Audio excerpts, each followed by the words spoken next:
Madam, shall I start, Madam? Sadhana Pote, Madam.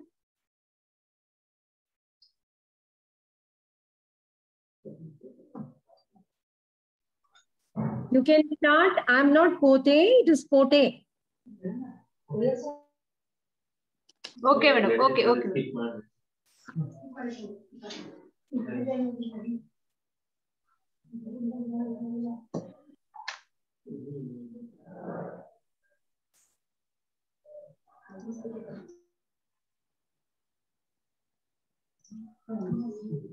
A very good morning to one and all present here. On behalf of KLE's Society SVS Bellaby Arts and Commerce College, I, Professor Shivlila S. Arunshi, welcome you all for the national level webinar on career opportunities with public administration, organized by Department of Political Science. Now I request Dr. Arundhati Badami Madam to present the welcome speech.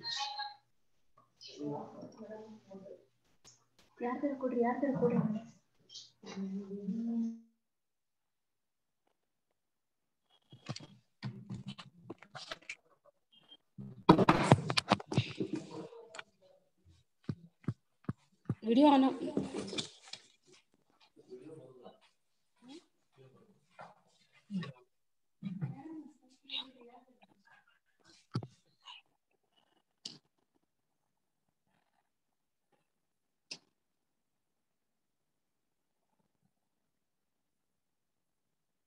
Madam, over to you, Madam. You're saying over to me? No, Madam. It's Arundhati Badami Madam.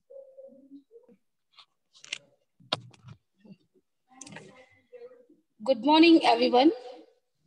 Honorable resource person, respected chairperson, and my dear participants, a warm good morning to all. It's a great pleasure for me to welcome every one of you to the one-day national level webinar on career opportunities with public administration, organized by Department of Political Science, collaboration with IQAC. In this special occasion, we are proud to welcome our resource person, Srimati Sadhana Pote, Joint Director, Department of Employment and Training, Bengaluru. I welcome you, ma'am, on behalf of our college, principal, all faculty members and participants. I heartily welcome our resource person. Ma'am, you are welcome. Yeah, thank you. Thank you so much. I welcome chairperson of this webinar, Professor Maruti Domba, principal of our college. Welcome you, sir. And I welcome convener of this program, Professor Gaurama Akki, to made an efforts to organize such a wonderful webinar with the suitable title and a resource person. I welcome you, ma'am. And I would like to welcome all the faculty members, students of our college, and last but not least, I welcome all the participants to this webinar. Thank you. Thank you, Madam.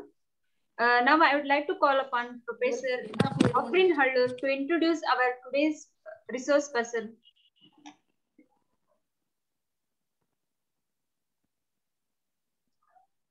Good morning, one and all.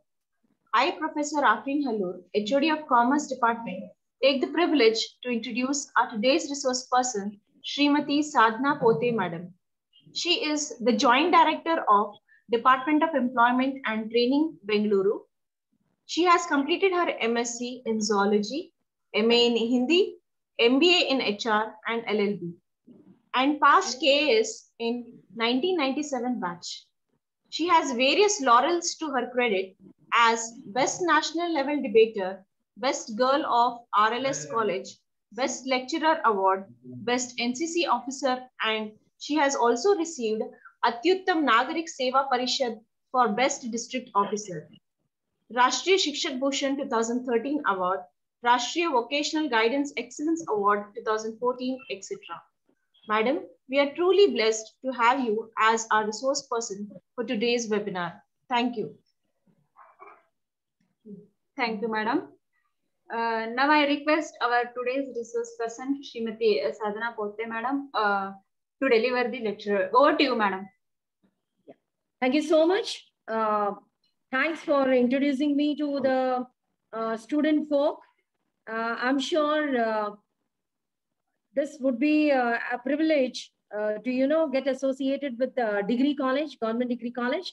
And as per the request of Saudati Degree College, wherein Madam clearly mentioned that political science is very important, public administration is important, and she belonged to that particular faculty of public administration, and she wanted to guide the students, me to guide the students on the career opportunities with public administration as a background, right? Okay. Now, as very clearly mentioned that nowadays, to make a career, let me just come to this particular first point, focus, that is career. So my sincere request to the students, I would just like to know, is it okay because the entire introduction and the preface to today's program was done in English? But then I believe my talk is to be in English or Kannada, or it should be a combination of both. Ekandre ಸರ್ಕಾರಿ ಮಹಾವಿದ್ಯಾಲಯ ಅಂತಂದಾಗ ಖಂಡಿತ ನಮ್ಮ ಮಕ್ಕಳಿಗೆ ಯಾವುದ್ರಲ್ಲಿ ನಾನು ಹೇಳಬೇಕು ಅಂತ ನೀವು ನನಗೆ ಹೇಳಿಕೊಟ್ರೆ definitely I can reach out to more students. ಇಲ್ಲ ನ್ಯಾಷನಲ್ ಸೆಮಿನಾರ್ ಅಂದ ತಕ್ಷಣ we keep on talking in English, but I am scared, I fear whether whatever I say seeps down to the students or no, right? So I think principal of this institute or the program organizer would tell me, Madam, you can use both the language. Better to use Kannada.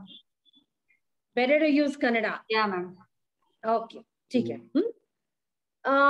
Fine. I'll try to. It is a national symposium, right? National seminar. Yes, madam. But it's a rural area now, madam. So students are expected to speak in Kannada only. Okay. ಆಯ್ತು. ಈಗ ನನಗೆ ಕೊಟ್ಟಂತಹ ವಿಷಯ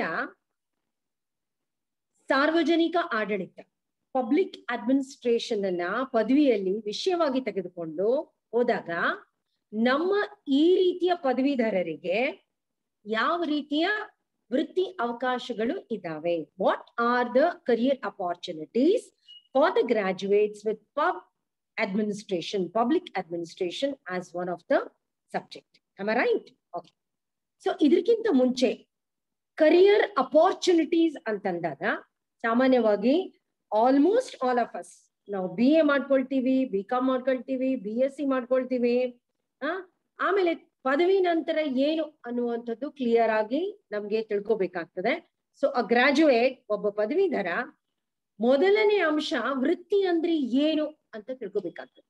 ಯಾಕೆ ಇದನ್ನ ಹೇಳ್ತಾ ಇದ್ದೀನಿ ಅಂತಂದ್ರೆ, ಮೋಸ್ಟ್ ಆಫ್ ದ ಸ್ಟೂಡೆಂಟ್ಸ್ ಒಂದು ಡಿಗ್ರಿ ಆಗ್ಬಿಟ್ಟು ಅಂದ್ರೆ ನನ್ನಷ್ಟು ಶಾಣೆ ಯಾರು ಇಲ್ಲ ಅನ್ನೋ ಮಟ್ಟಕ್ಕೆ ಡಿಗ್ರಿ ಆಯ್ತು ಅಂತಂದ್ರೆ I can do anything and everything. So ಹೀಗಾಗಿ before I come to guidance for public administration,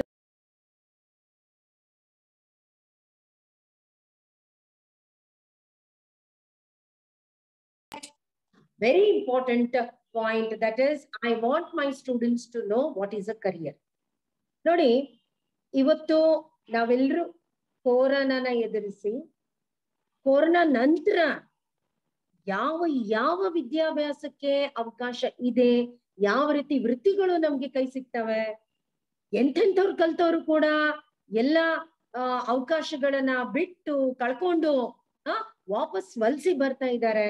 so ಹೀಗಿದ್ದಾಗ there is a totally confusion. ಏನು ಅಂತಂದ್ರೆ ಆಕ್ಚುಲಿ ಏನ್ ಮಾಡಿದ್ರೆ ಏನ್ ಅವಕಾಶ ಇದೆ ಅನ್ನೋ ನಿಟ್ಟಿನಲ್ಲಿ ನನ್ನ ಮೊದಲನೇ ಅಂಶ ಪದವೀಧರರಿಗೆ ನೋಡಿ, ಕೆಲವು ದಿನಗಳ ಹಿಂದೆ ನಮ್ಗೆ ಅವಕಾಶಗಳು ನಮ್ಮ ಹಳ್ಳಿಯಲ್ಲಿ ಇರ್ತಾ ಇತ್ತು, ನಮ್ಮ ಜಿಲ್ಲೆಯಲ್ಲಿ ಇರ್ತಾ ಇತ್ತು, ನಮ್ಮ ರಾಜ್ಯದಲ್ಲಿ ಸೀಮಿತವಾಗಿರ್ತಾ ಇತ್ತು. ಆದರೆ ಇವತ್ತು ಸಂಪೂರ್ಣ ಉದ್ಯೋಗ ಮಾರುಕಟ್ಟೆ ವಿಶ್ವ ಮಟ್ಟದ್ದು ನಮ್ಮ ಎದುರಿಗೆ ಓಪನ್ ಆಗಿದೆ ಅಲ್ಲ. We are open to the international employment market.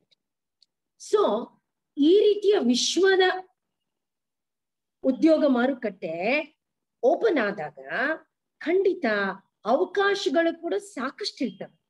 ಆದ್ರೆ ಅಂತ ಅವಕಾಶಗಳನ್ನ ಗಿಟ್ಟಿಸ್ಕೋಬೇಕಾದ್ರೆ, if at all you want to really grab those opportunities, I'm sure my students should be ready to face the competitive era. ಸ್ಪರ್ಧಾತ್ಮಕ ಜಗತ್ತಿನಲ್ಲಿ ಇರ್ತಕ್ಕಂಥ ಸ್ಪರ್ಧೆಗೆ ಅನುಗುಣವಾಗಿ, ಅಲ್ಲಿಯ ಬೇಡಿಕೆಗೆ ಅನುಗುಣವಾಗಿ ನಾವು ನಮ್ಮನ್ನ ನಾವು ರೂಪಿಸ್ಕೊಳ್ಬೇಕು. ಅದು ವಿದ್ಯಾರ್ಹತೆ ಇರ್ಬೋದು, ಅದು ವ್ಯಕ್ತಿತ್ವದ ವಿಕಸನ ಇರ್ಬೋದು, ಅದು ನನ್ನ ಇತರ ಮೌಲ್ಯಗಳಿರ್ಬೋದು, ಅದು ನನ್ನ ಕೌಶಲ್ಯಗಳಿರ್ಬೋದು, ಅದು ನನ್ನ ಆ ಒಂದು ವೃತ್ತಿಯಲ್ಲಿ ಅನುಭವ ಇರ್ಬೋದು. ಏನೇ ಇರ್ಲಿ, ಈ ಸ್ಪರ್ಧೆಗೆ ಇಳಿಬೇಕಾದ್ರೆ, ಸ್ಪರ್ಧೆಯಲ್ಲಿ ಯಶಸ್ವಿಯಾಗಿ ನಾನು ವೃತ್ತಿಗಳನ್ನ ಗಿಟ್ಟಿಸ್ಕೋಬೇಕಾದ್ರೆ, ಸ್ಪರ್ಧಾತ್ಮಕ ಜಗತ್ತಿನ ಬೇಡಿಕೆಗಳಿಗೆ ನಾನು ರೆಡಿ ಆಗ್ಬೇಕು. ಆದ್ರೆ ಎಲ್ಲೋ ಒಂದು ಕಡೆಗೆ ನಮ್ಮ ಮಕ್ಕಳಿಗೆ ಇನ್ನೂ ಅದ್ರ ಬಗ್ಗೆ ಕಲ್ಪನೆನೇ ಇಲ್ಲ. ಇನ್ನೂ ಆದ್ರೂ ನಾವು ನಮ್ಮದೇ ಒಂದು ಕನಸಿನ ಲೋಕದಲ್ಲಿ ಕೂತಿದೀವಿ. ಏನು ಅಂತಂದ್ರೆ, ಒಂದ್ ಡಿಗ್ರಿ ಆಯ್ತು ಅಂದ್ರೆ ಖಂಡಿತ ನಾವು ಒಂದಿಲ್ಲ ಒಂದು ಕೆಲಸ ಮಾಡ್ತಾ ಇದ್ದೀವಿ. ಸೊ ಹೀಗಾಗಿ ಫಸ್ಟ್ ಪಾಯಿಂಟ್ ಬಹಳ ಮುಖ್ಯವಾಗಿ, let me just define what is career. ವೃತ್ತಿ ಅಂದ್ರೆ ಏನಪ್ಪಾ? ಸಾಮಾನ್ಯವಾಗಿ ನಮ್ಮ ವಿದ್ಯಾರ್ಥಿಗಳ ಜೊತೆಗೆ ನಾನು ಬೇರೆ ಬೇರೆ ಮಟ್ಟದಲ್ಲಿ ಪ್ರಶ್ನೋತ್ತರ ಕಾರ್ಯಕ್ರಮಗಳನ್ನ ಮಾಡ್ತಾ ಇರ್ತೀನಿ. ವೃತ್ತಿ ಮಾರ್ಗದರ್ಶನ ಕಾರ್ಯಕ್ರಮಗಳನ್ನ ಹಮ್ಮಿಕೊಳ್ತಾ ಇದ್ದೀನಿ. ಅದು ಹೈಸ್ಕೂಲ್ ಇರ್ಬೋದು, PU ಕಾಲೇಜ್ ಇರ್ಬೋದು, ಪದವಿ ಮಹಾವಿದ್ಯಾಲಯ ಇರ್ಬೋದು, ಅಥವಾ ವಿಶ್ವವಿದ್ಯಾಲಯ ಇರ್ಬೋದು. ಸೊ ಇತ್ತೀಚೆಗೆ ನಾನು ಪಡೆದಂತ ಒಂದು ಫೀಡ್ಬ್ಯಾಕ್, ಅನಿಸಿಕೆ ವಿದ್ಯಾರ್ಥಿಗಳಿಂದ ತಿಳ್ಕೊಂಡಾಗ ನನಗನ್ನಿಸ್ತದೆ, ನಾವೆಲ್ಲರೂ ವೃತ್ತಿಯನ್ನ ತುಂಬಾ ತಿಳಿಯಾಗಿ ತಿಳ್ಕೊಂಡಿದ್ದೀವಿ. We have totally diluted and misunderstood the terminology career, right? So ವೃತ್ತಿ ಅಂದ್ರೆ ನಮಗ್ ಗೊತ್ತಿದ್ದ ಮಟ್ಟಿಗೆ ಏನೋ ಒಂದು ಸಿಕ್ಕಂತ ಕೆಲಸ. ವೃತ್ತಿ ಅಂದ್ರೆ ಕಾಟಾಚಾರಕ್ಕೆ ಮಾಡುವಂತ ಕೆಲಸ ಇಲ್ಲ. ವೃತ್ತಿ ಅಂದ್ರೆ ಒಳ್ಳೆ ಸಂಬಳ ಕೊಡ್ತಕ್ಕಂತ ಒಂದು ನೌಕರಿ. Right? So most of the students have come to the definition of a career as career is a job.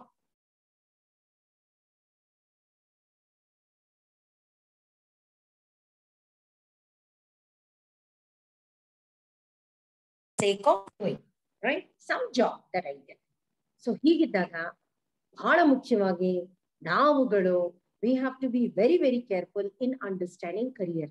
Career ಅಂದ್ರೆ ಕಾಟಾಚಾರಕ್ಕೆ ಮಾಡುವಂತ ಕೆಲಸನೂ ಅಲ್ಲ, ಸಿಕ್ಕಂತ ನೌಕರಿನೂ ಅಲ್ಲ, ಒಂದು ಒಳ್ಳೆ ಸಂಬಳ ಕೊಡ್ತಕ್ಕಂಥ ಒಂದು ಹುದ್ದೆನೂ ಅಲ್ಲ. ವೃತ್ತಿ ಅಂದರೆ ಇನ್ಫ್ಯಾಕ್ಟ್ ನನ್ನ ಸಮಾಜದ, ನನ್ನ ಜೀವನದ, ನನ್ನ ದೇಶದ ಪ್ರಗತಿಯ ದ್ಯೋತಕ ಅಲ್ಲ. It's a symbol of a successful career is a symbol of social progress. It's a symbol of, ಯಾಕೆ ಹೇಳ್ತಾ ಇದ್ದೀನಿ ಅಂದ್ರೆ, ನಾನಿವತ್ತು ಪಬ್ಲಿಕ್ ಅಡ್ಮಿನಿಸ್ಟ್ರೇಷನ್ ಅನ್ನ ತಗೊಂಡು ಮಾತಾಡ್ಬೇಕಾದ್ರೆ, ಪಬ್ಲಿಕ್ ಅಡ್ಮಿನಿಸ್ಟ್ರೇಟರ್ ಯಾರಪ್ಪ? ಯಾರು ವಿದ್ಯಾರ್ಥಿಗಳು ಪಬ್ಲಿಕ್ ಅಡ್ಮಿನಿಸ್ಟ್ರೇಷನ್ ಅನ್ನು ತಗೊಳ್ತಾರೆ, ಈ ವಿಷಯನ ತಗೊಂಡು ಪದವಿಯನ್ನ ಗಿಟ್ಟಿಸ್ತಾರೆ, ಅಂಥ ಮಕ್ಕಳು ನಿಜ ಹೇಳ್ಬೇಕು ಅಂದ್ರೆ ನಮ್ಮ ಸಮಾಜದ, ನಮ್ಮ ಸಾರ್ವಜನಿಕ ವಲಯದ ಹಿತದೃಷ್ಟಿಯನ್ನ ಕಾಪಾಡಿಕೊಂಡು ಹೋಗೋ ನಿಟ್ಟಿನಲ್ಲಿ ವಿವಿಧ ರೀತಿಯ ಕೆಲಸಗಳನ್ನ, ಹುದ್ದೆಗಳನ್ನ, ಅವಕಾಶಗಳನ್ನ ಗಿಟ್ಟಿಸ್ಕೊಳ್ತಾರೆ. ರೈಟ್?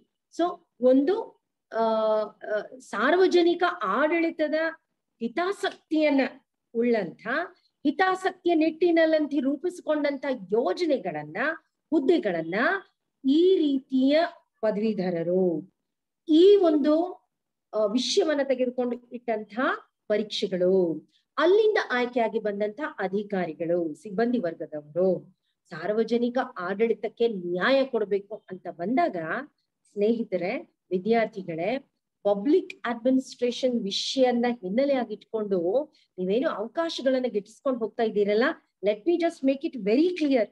ಏನು ಅಂತಂದ್ರೆ, ಸುಮಾರು ನನ್ನ ಹತ್ರ ಸೆನ್ಸಸ್ ಇದೆ 2012. ಏನ್ ಹೇಳ್ತದೆ ಅಂದ್ರೆ, more than 50% of the opportunities in the field of public administration are belonging to the subjects of the students who are from this background.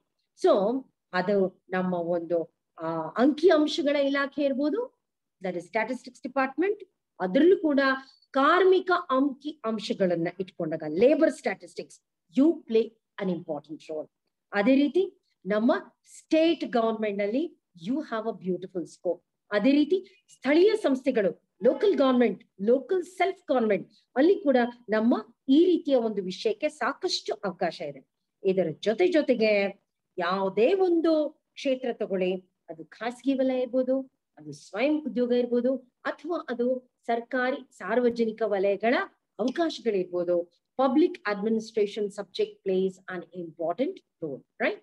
So ಹೀಗಿದ್ದಾಗ ಪಬ್ಲಿಕ್ ಅಡ್ಮಿನಿಸ್ಟ್ರೇಷನ್ ವಿಷಯನ ತಗೊಂಡು ಯಾವ ವಿದ್ಯಾರ್ಥಿ ವಿವಿಧ ಹುದ್ದೆಗಳಿಗೆ, ನಾನು ಹೇಳ್ತೀನಿ ಎಲ್ಲೆಲ್ಲಿ ಅವಕಾಶ ಇದೆ, where are the career opportunities ಅಂತ ಹುದ್ದೆಗಳಿಗೆ ನೀವು ಸ್ಪರ್ಧೆಗೆ ಇಳಿದಾಗ ಒಂದು ಮಾತ್ರ ನಿಜ, ವೃತ್ತಿ ಅನ್ನುವಂಥ ಪದದ ಪರಿಭಾಷೆಯನ್ನ ಸರಿಯಾಗಿ ತಿಳ್ಕೊಳ್ಳಿಲ್ಲ, ಅದಕ್ಕೆ ನ್ಯಾಯ ಮಾಡೋ ನಿಟ್ಟಿನಲ್ಲಿ ನೀವು ಸ್ಪರ್ಧೆಗೆ ಇಳಿಲಿಲ್ಲ ಅಂದ್ರೆ ನಾನು ಹೇಳಿದ ಹಾಗೆ 50% ಹೆಚ್ಚು ಅವಕಾಶಗಳು ಈ ರೀತಿಯ ವಿಷಯಗಳನ್ನ ಇಟ್ಕೊಂಡು ಇರೋದ್ರಿಂದ ಬಹುಶಃ ನಾವು ವೃತ್ತಿ ಅನ್ನೋ ಪದವನ್ನ ಅರ್ಥ ಮಾಡ್ಕೊಳ್ಳಿಲ್ಲ ಅಂದ್ರೆ ಅಲ್ಲಿ ಅನ್ಯಾಯ ಆಗ್ತದೆ ಅಂತ ನನಗೆ ಅನಿಸ್ತದೆ. ಹೀಗಾಗಿ ವೃತ್ತಿ ಅಂದರೆ ಇದು ಒಂದು ಸಮಾಜದ, ಒಂದು ದೇಶದ ಅಂತಾರಾಷ್ಟ್ರೀಯ ಮಟ್ಟದಲ್ಲಿ ಪ್ರಗತಿಯ ದ್ಯೋತಕ. ಅಂಥ ಪ್ರಗತಿಯ ದ್ಯೋತಕವನ್ನ ಈ ವೃತ್ತಿ ಅನ್ನೋಂಥ ಪದ ಇಟ್ಕೊಂಡಾಗ ಇದು ಸುಮ್ನೆ ಸಿಕ್ಕಂತ ಒಂದು ಕೆಲಸ, ಯಾವ ಕೆಲಸ ಸಿಗ್ತದೆ ಅದನ್ನ ಮಾಡೋಣ ಅಲ್ವಾ, ಅಥವಾ ಒಂದು ಒಳ್ಳೆ ಸಂಬಳ ಕೊಡ್ತದೆ ಅಂತ ನನ್ ವಿದ್ಯಾಭ್ಯಾಸ ಏನೇ ಇರ್ಬೋದು, ಆದ್ರೆ ಸಿಕ್ತು ಅಂತ ಹೇಳಿ ಮಾಡುವಂತ, ಒಂದು ಒಳ್ಳೆ ಸಂಬಳ ಕೊಡ್ತದೆ ಅಂತ ನೌಕರಿ ಅಂತ ತಿಳ್ಕೊಳ್ಳುವಂತ ನಿಟ್ಟಿನಲ್ಲಿ ನಾವು ವೃತ್ತಿಯನ್ನ ತಿಳ್ಕೊಂಡ್ರೆ ಅದು ಅನ್ಯಾಯ.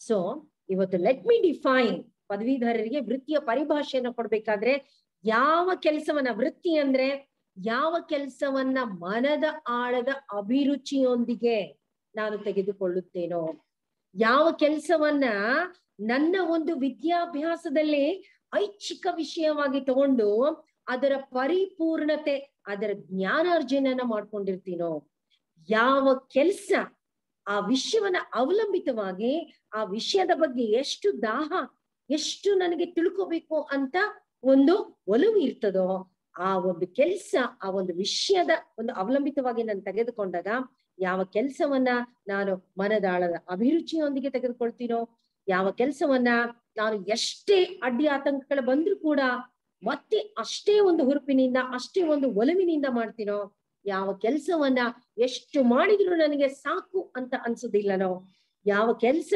ಮಾಡ್ತಾ ಮಾಡ್ತಾ ಮಾಡ್ತಾ ದಿನೇ ಅತ್ಯುತ್ತಮವಾಗಿ ಬರ್ತದೋ, ಯಾವ ಕೆಲಸ ಹಿಂತಿರುಗಿ ನೋಡಿದಾಗ ಅದು ಬರೀ ಕೆಲಸ ಅಲ್ಲ, ಅದು ಬರೀ ವೃತ್ತಿ ಅಲ್ಲ, ಆದ್ರೆ ಅದರ ಮೇಲಿನ ನನ್ನ ಪರಿಣಿತಿ ಒಂದು ಕಲೆಯಾಗಿ, ಕೌಶಲ್ಯವಾಗಿ ಬರ್ತದೋ, ಯಾವ ಕೆಲಸ 4 ಜನರ ಮೆಚ್ಚುಗೆಗೆ ಅನುಗುಣವಾಗಿರ್ತದೋ, ಯಾವ ಕೆಲಸ 4 ಜನರ ಬೇಡಿಕೆಯನ್ನ ತೃಪ್ತಿಪಡಿಸುವುದರಲ್ಲಿ ಇರ್ತದೋ, ಯಾವ ಕೆಲಸ ಹಿಂತಿರುಗಿ ನೋಡಿದಾಗ ನನ್ನ ಹಾಗೆ ಬೇರೆ ಯಾರು ಮಾಡ್ಲಿಕ್ಕೆ ಸಾಧ್ಯ ಇಲ್ಲ ಅನ್ನೋ ಗುಣಮಟ್ಟವನ್ನ ಹೊಂದಿರ್ತದೋ ಅಂಥ ಕೆಲ್ಸಕ್ಕೆ ನಾವು ವೃತ್ತಿ ಅಂತೀವಿ.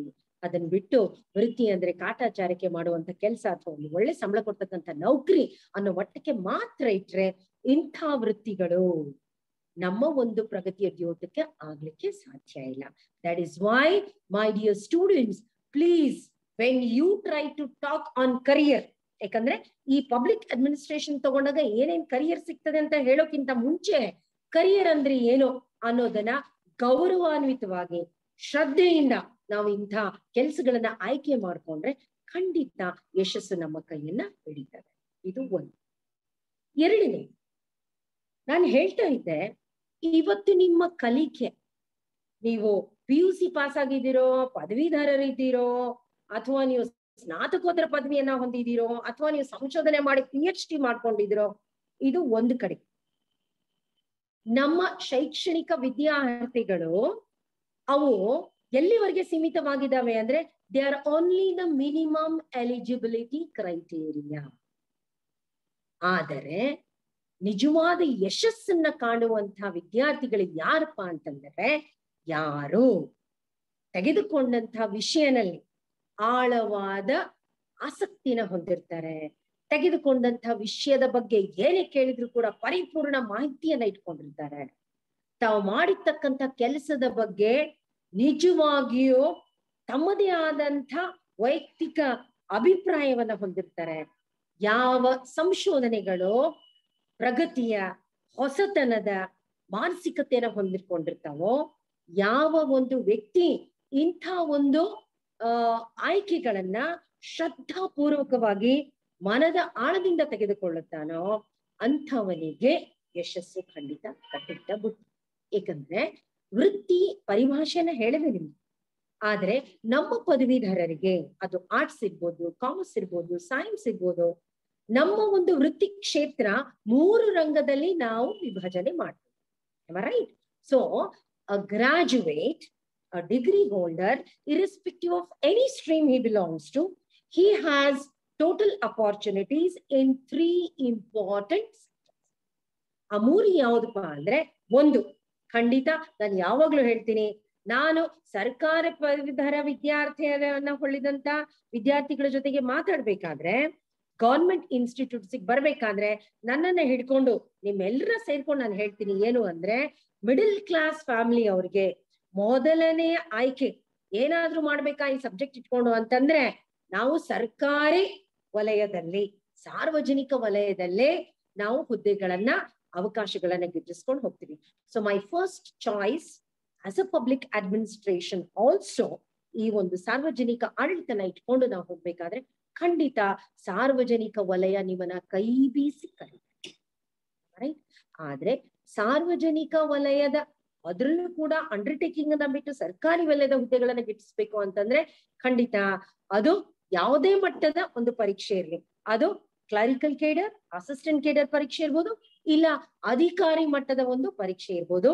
ಅಂತ ಪರೀಕ್ಷೆಗಳನ್ನ ಸರ್ಕಾರಿ ವಲಯ, ಸಾರ್ವಜನಿಕ ವಲಯದ ಹುದ್ದೆಗಳನ್ನ ಗಿಟ್ಟಿಸ್ಬೇಕು ಅಂತಂದ್ರೆ, right from simple clerical cadre examination conducted by KPSC and UPSC, ಇದ್ರ ಜೊತೆಗೆ ನಮ್ಮ ರಾಜ್ಯ ಸರ್ಕಾರ, ಕೇಂದ್ರ ಸರ್ಕಾರ, ಅದ್ರ ಜೊತೆಗೆ ಸ್ಟಾಫ್ ಸೆಲೆಕ್ಷನ್ ಕಮಿಷನ್ ಇದೆ ಕೇಂದ್ರ ಸರ್ಕಾರ, ರೈಲ್ವೆ ರಿಕ್ರೂಟ್ಮೆಂಟ್ ಬೋರ್ಡ್ ಇದೆ ಕೇಂದ್ರ ಸರ್ಕಾರ, IBPS ಇದೆ ಅರೆ ಕೇಂದ್ರ ಸರ್ಕಾರ, ಅಥವಾ ನಮ್ಮಲ್ಲೇನೆ ಒಂದು ಅಸಿಸ್ಟೆಂಟ್ ಕೇಡರ್ಗೆ ನಾವು ತೆಗೆದುಕೊಂಡು ಹೋಗ್ತಾ ಇರೋ ಹಾಗೇನೆ ಪತ್ರಾಂಕಿತ ಅಧಿಕಾರಿಗಳ ಹುದ್ದೆಯವರೆಗೆ ಗ್ಯಾಜೆಟೆಡ್ ಪ್ರೊಬೇಷನರಿ ಎಕ್ಸಾಮಿನೇಷನ್ಸ್ ಇದರ್ ಬೈ KPSC ಆರ್ UPSC, ಎಲ್ಲದರಲ್ಲೂ ಸಾರ್ವಜನಿಕ ಆಡಳಿತ ನಿಜವಾಗಿಯೂ ಬಹಳ ಮುಖ್ಯವಾದ ಪಾತ್ರವನ್ನ ಈ ವಿಷಯ ವಹಿಸ್ತದೆ. ಆಮೇಲೆ ಇದರ ಬಗ್ಗೆ ಹಿಡಿತವನ್ನ ಇಟ್ಕೊಂಡಂತ ವಿದ್ಯಾರ್ಥಿಗಳಿಗೆ ಭಾವಿ ಜೀವನದಲ್ಲಿ ಪರೀಕ್ಷೆಯಲ್ಲಿ ಬರೆಯೋದಕ್ಕಂತೂ ಹಿಡಿತ ಸಿಗ್ತದೆ, ಅದರ ಜೊತೆಗೆ ಭಾವಿ ಜೀವನದ ಆಡಳಿತಾತ್ಮಕ ಹುದ್ದೆಗಳಲ್ಲಿ ಅಥವಾ ಸಾಮಾಜಿಕ ಕಳಕಳಿಯನ್ನ ಇಟ್ಟಂತ, ಅದು ಅಂಕಶಾಸ್ತ್ರಗಳಿರ್ಬೋದು, ಸಂಖ್ಯಾಶಾಸ್ತ್ರ ಇರ್ಬೋದು, ಅಥವಾ ಬೇರೆ ಯಾವುದೇ, ಅದು ಆರೋಗ್ಯ ಕ್ಷೇತ್ರ ಇರ್ಬೋದು, ಫೈರ್ ಅಂಡ್ ಸೇಫ್ಟಿ ಇರ್ಬೋದು, ಸಾಮಾಜಿಕ ಬೇರೆ ಬೇರೆ ಇಲಾಖೆಗಳ ಒಂದು ಯಾವುದೇ ಹುದ್ದೆ ಇರ್ಬೋದು, ಎಲ್ಲಿ ಸಾಮಾಜಿಕ ಕಳಕಳಿ ಇದೆ, ಎಲ್ಲಿ ಯೋಜನೆಗಳನ್ನ ಸಾರ್ವಜನಿಕರ ಒಂದು ಇಂಪ್ಲಿಮೆಂಟೇಶನ್ ಪ್ರೊಸೆಸ್ ಬರ್ತದೆ, ಅವು ಎರಡರ ಮಧ್ಯ ಸಾರ್ವಜನಿಕ ಏನು ಆಡಳಿತ ಅನ್ನುವಂಥ ವಿಷಯನ ಇಟ್ಕೊಂಡು ನಾವು ವಿವಿಧ ಪರೀಕ್ಷೆಗಳನ್ನ, ಹುದ್ದೆಗಳನ್ನ ಅಲಂಕರಿಸ್ತೀವಿ.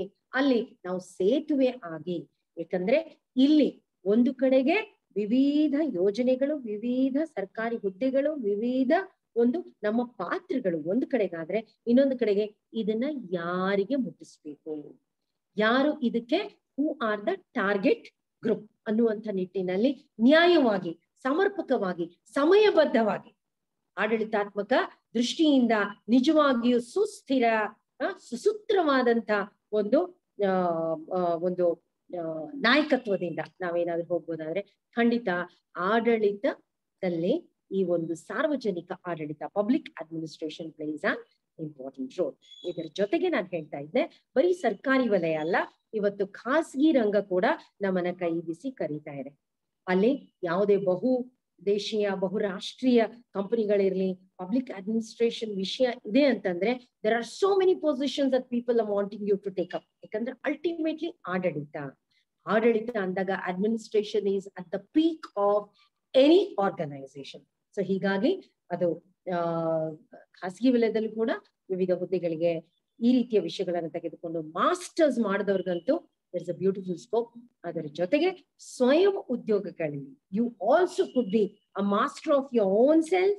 ನಿಮ್ಮದೇ ಆದಂತ ಒಂದು ಸಂಸ್ಥೆಯನ್ನ ಓಡಿಸ್ಬೋದು, ನಿಮ್ಮ ಸಂಸ್ಥೆಯಲ್ಲಿ ಕೆಲಸ ಮಾಡ್ತಕ್ಕಂಥವ್ರಿಗೆ ನೀವು ನೌಕರಿಯನ್ನ ಕೊಡಿಸ್ಬೋದು, ಪ್ಲಸ್ ಅದರ ಒಂದು ಸಂಪೂರ್ಣ ಆಡಳಿತಾತ್ಮಕ ಜವಾಬ್ದಾರಿಯನ್ನ ನೀವೇ ತೆಗೆದುಕೊಳ್ಳಬಹುದು. ಯಾಕಂದ್ರೆ ಇನ್ನುಳಿದ ಪ್ಯಾರಾಮೀಟರ್ಸ್ ಸ್ವಯಂ ಉದ್ಯೋಗಗಳು, ಆಂಟರ್ಪ್ರಿನರ್ಶಿಪ್ ಅನ್ನುವಂಥ ನಿಟ್ಟಿನಲ್ಲಿ ಸರ್ಕಾರ ನಿಮ್ಗೆ ತರಬೇತಿನ ಕೊಡ್ಲಿಕ್ಕೆ ಮುಂದೆ ಬರ್ತದೆ. ಸರ್ಕಾರ ನಿಮ್ಗೆ ಹಣಕಾಸಿನ ವ್ಯವಸ್ಥೆಯನ್ನ ಕೊಡ್ತದೆ. ಸರ್ಕಾರ ನಿಮ್ಮ ಸಂಸ್ಥೆಯನ್ನ ಸೆಟಪ್ ಮಾಡ್ಲಿಕ್ಕೆ ಸಾಕಷ್ಟು ಸಬ್ಸಿಡಿಯೊಂದಿಗೆ ಬರ್ತದೆ. ಅದಕ್ಕೆ ಯಾವ ನಿಟ್ಟಿನಲ್ಲಿ ಎಂಥ ಸಂಸ್ಥೆಯನ್ನ, ಅದು ಶೈಕ್ಷಣಿಕ ವಲಯಕ್ಕೆ ಸಂಬಂಧ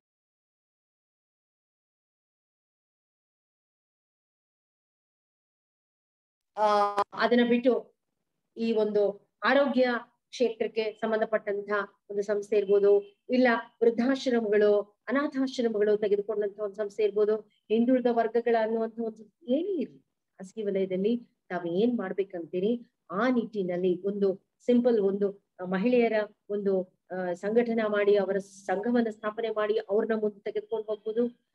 ಅಥವಾ ಏನೇ ಒಂದು ಡೈರಿ ಇರ್ಬೋದು, ಕೃಷಿ ಆಧಾರಿತ ಏನೇ ಮಾಡ್ಬೇಕಾದ್ರೂ ಕೂಡ ಪಬ್ಲಿಕ್ ಅಡ್ಮಿನಿಸ್ಟ್ರೇಷನ್ ಒಂದು ನಿಮ್ ವಿಷಯ ಇತ್ತು ಅಂತಂದ್ರೆ ಖಂಡಿತ ಅಲ್ಲಿ ಒಂದು ಸ್ವಯಂ ಉದ್ಯೋಗ ಕ್ಷೇತ್ರದಲ್ಲಿ ಆ ಒಂದು ನಿಮ್ಮನ್ನ ಸಂದರ್ಶನ ಮಾಡುವಂತ ಒಂದು ಅಧಿಕಾರಿಗಳ ಟೀಮು, ದುಡ್ಡು ಕೊಡ್ಬೇಕು ಅಂತ ತೆಗೆದುಕೊಂಡು ಬಂದಂತ ಬ್ಯಾಂಕಿನ managers, definitely they have confidence on you that you belong to public administration, you know the basics of administration, and definitely you will be a great entrepreneur ಅನ್ನುವಂಥ ವಿಶ್ವಾಸ ಅವ್ರಿಗೆ ಇರ್ತದೆ, ರೈಟ್? ಸೊ ನಾನು ಈಗಾಗಲೇ ಹೇಳಿದೆ, ಪಬ್ಲಿಕ್ ಅಡ್ಮಿನಿಸ್ಟ್ರೇಷನ್ ನ ಇಟ್ಕೊಂಡಂಥದ್ದು ಏನು ಒಂದು ವಿಷಯ ಇದೆ, ಇದು ನಮ್ಮ ಒಂದು 2012 ಅಂಕಿ ಅಂಶಗಳ ಪ್ರಕಾರ ಸುಮಾರು ಒಂದು ಜಾಬ್ ವೇಕೆನ್ಸೀಸ್ ಗಳನ್ನ ನೋಡಿದ್ರೆ, ಈ ಒಂದು ವಿಷಯನ ತಗೊಂಡು ಜಾಬ್ ವೇಕೆನ್ಸಿಗಳು ಬಂದಿದಾವೆ ಅಂದ್ರೆ nearly 1,16,000 positions itself in state government and local governments were identified belonging to different sectors. Self-employment, that's entrepreneurship, private, that's multinational and corporate sector, plus government sector ನಲ್ಲಿ ಕೂಡ ಸಾಕಷ್ಟು ಹುದ್ದೆಗಳ ಅವಕಾಶವನ್ನ ನಾವು ತುಂಬಿಕೊಂಡಿದ್ವಿ. ಸೊ ಹೀಗಾಗಿ ಇವತ್ತು ನಾವು ಬರೀ ಸಾರ್ವಜನಿಕ ಆಡಳಿತ ಅಲ್ಲ, today we are thinking about ಹೊಸ ನೂತನ ಸಾರ್ವಜನಿಕ ಆಡಳಿತ ಅನ್ನುವಂಥ ವಿಷಯ ಬರ್ತಾ ಇದೆ.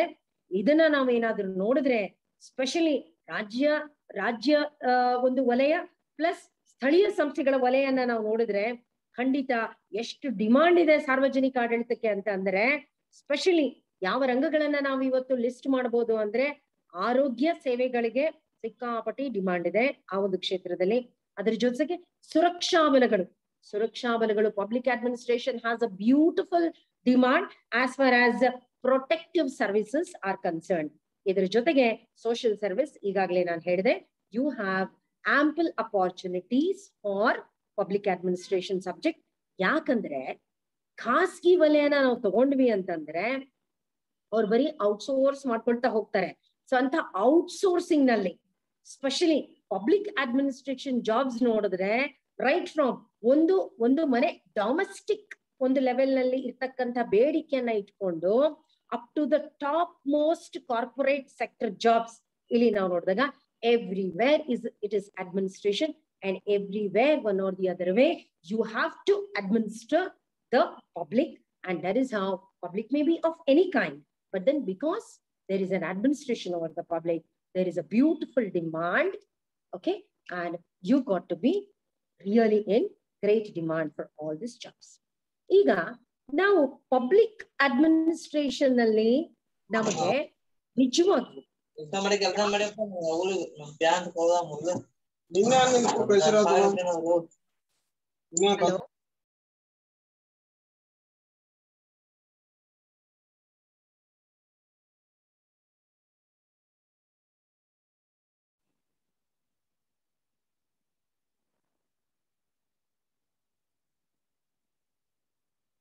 Hello. Participants, please mute your audio.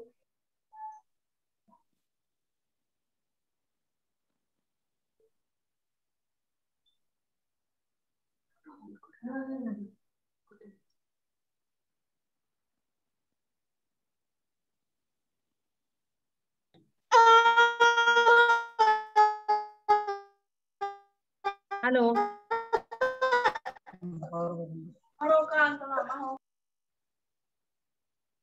Hello. Hello madam. ಏನಾಗ್ತಾ ಇದೆ? ಪಾರ್ಟಿಸಿಪೆಂಟ್ಸ್ ಡಿಸ್ಟರ್ಬೆನ್ಸ್ ಇದೆ ಮೇಡಮ್. ಅವ್ರು ಈಗ ಬರ್ತಾ ಇದ್ದಾರಾ? Yes, madam. Wait.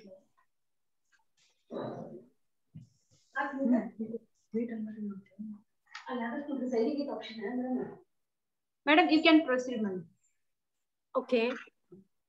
ಈಗ career opportunities for public administration as a subject ಅಂತ ನೋಡಿದಾಗ ಖಂಡಿತ ನಾವು ಒಂದು I would like to underline ಏನು ಅಂತಂದ್ರೆ ಇಲ್ಲಿ ಈ ಟ್ರಿಪಲ್ ಈಸ್ ಅನ್ನುವಂಥದ್ದು 3 E's ಅನ್ನುವಂಥದ್ದು ಬಹಳ ಮುಖ್ಯವಾಗಿ ಆಗ್ತದೆ.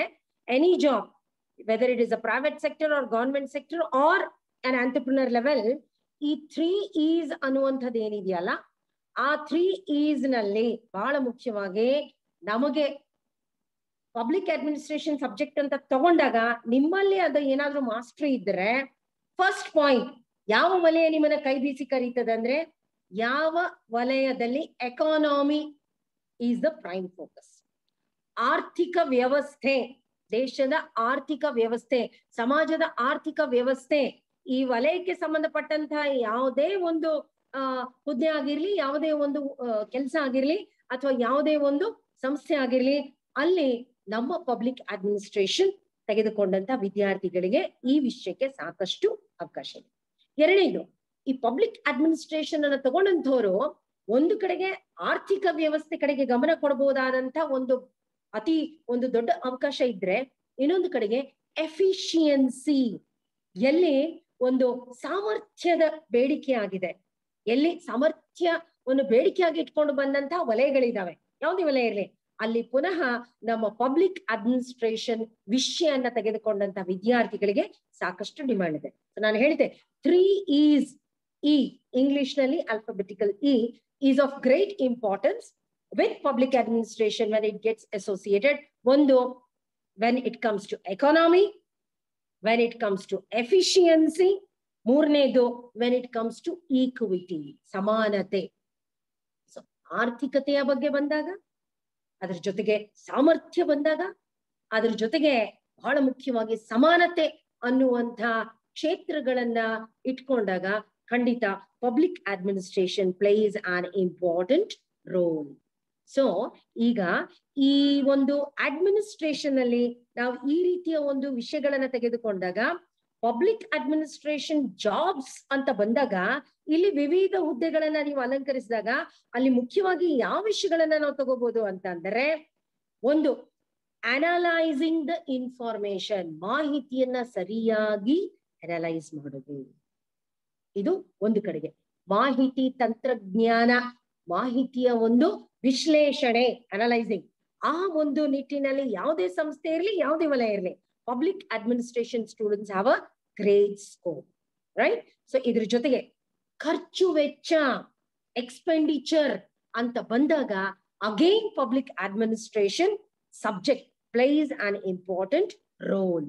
ಅದರ ಜೊತೆಗೆ ಏನಾದ್ರೂ ಕರಡನ್ನ ತಯಾರಿಸಿ ಮಾಡಬೇಕು, ಇವೆರಡು ವಿಷಯಗಳಲ್ಲಿ drafting, again public administration place on important role.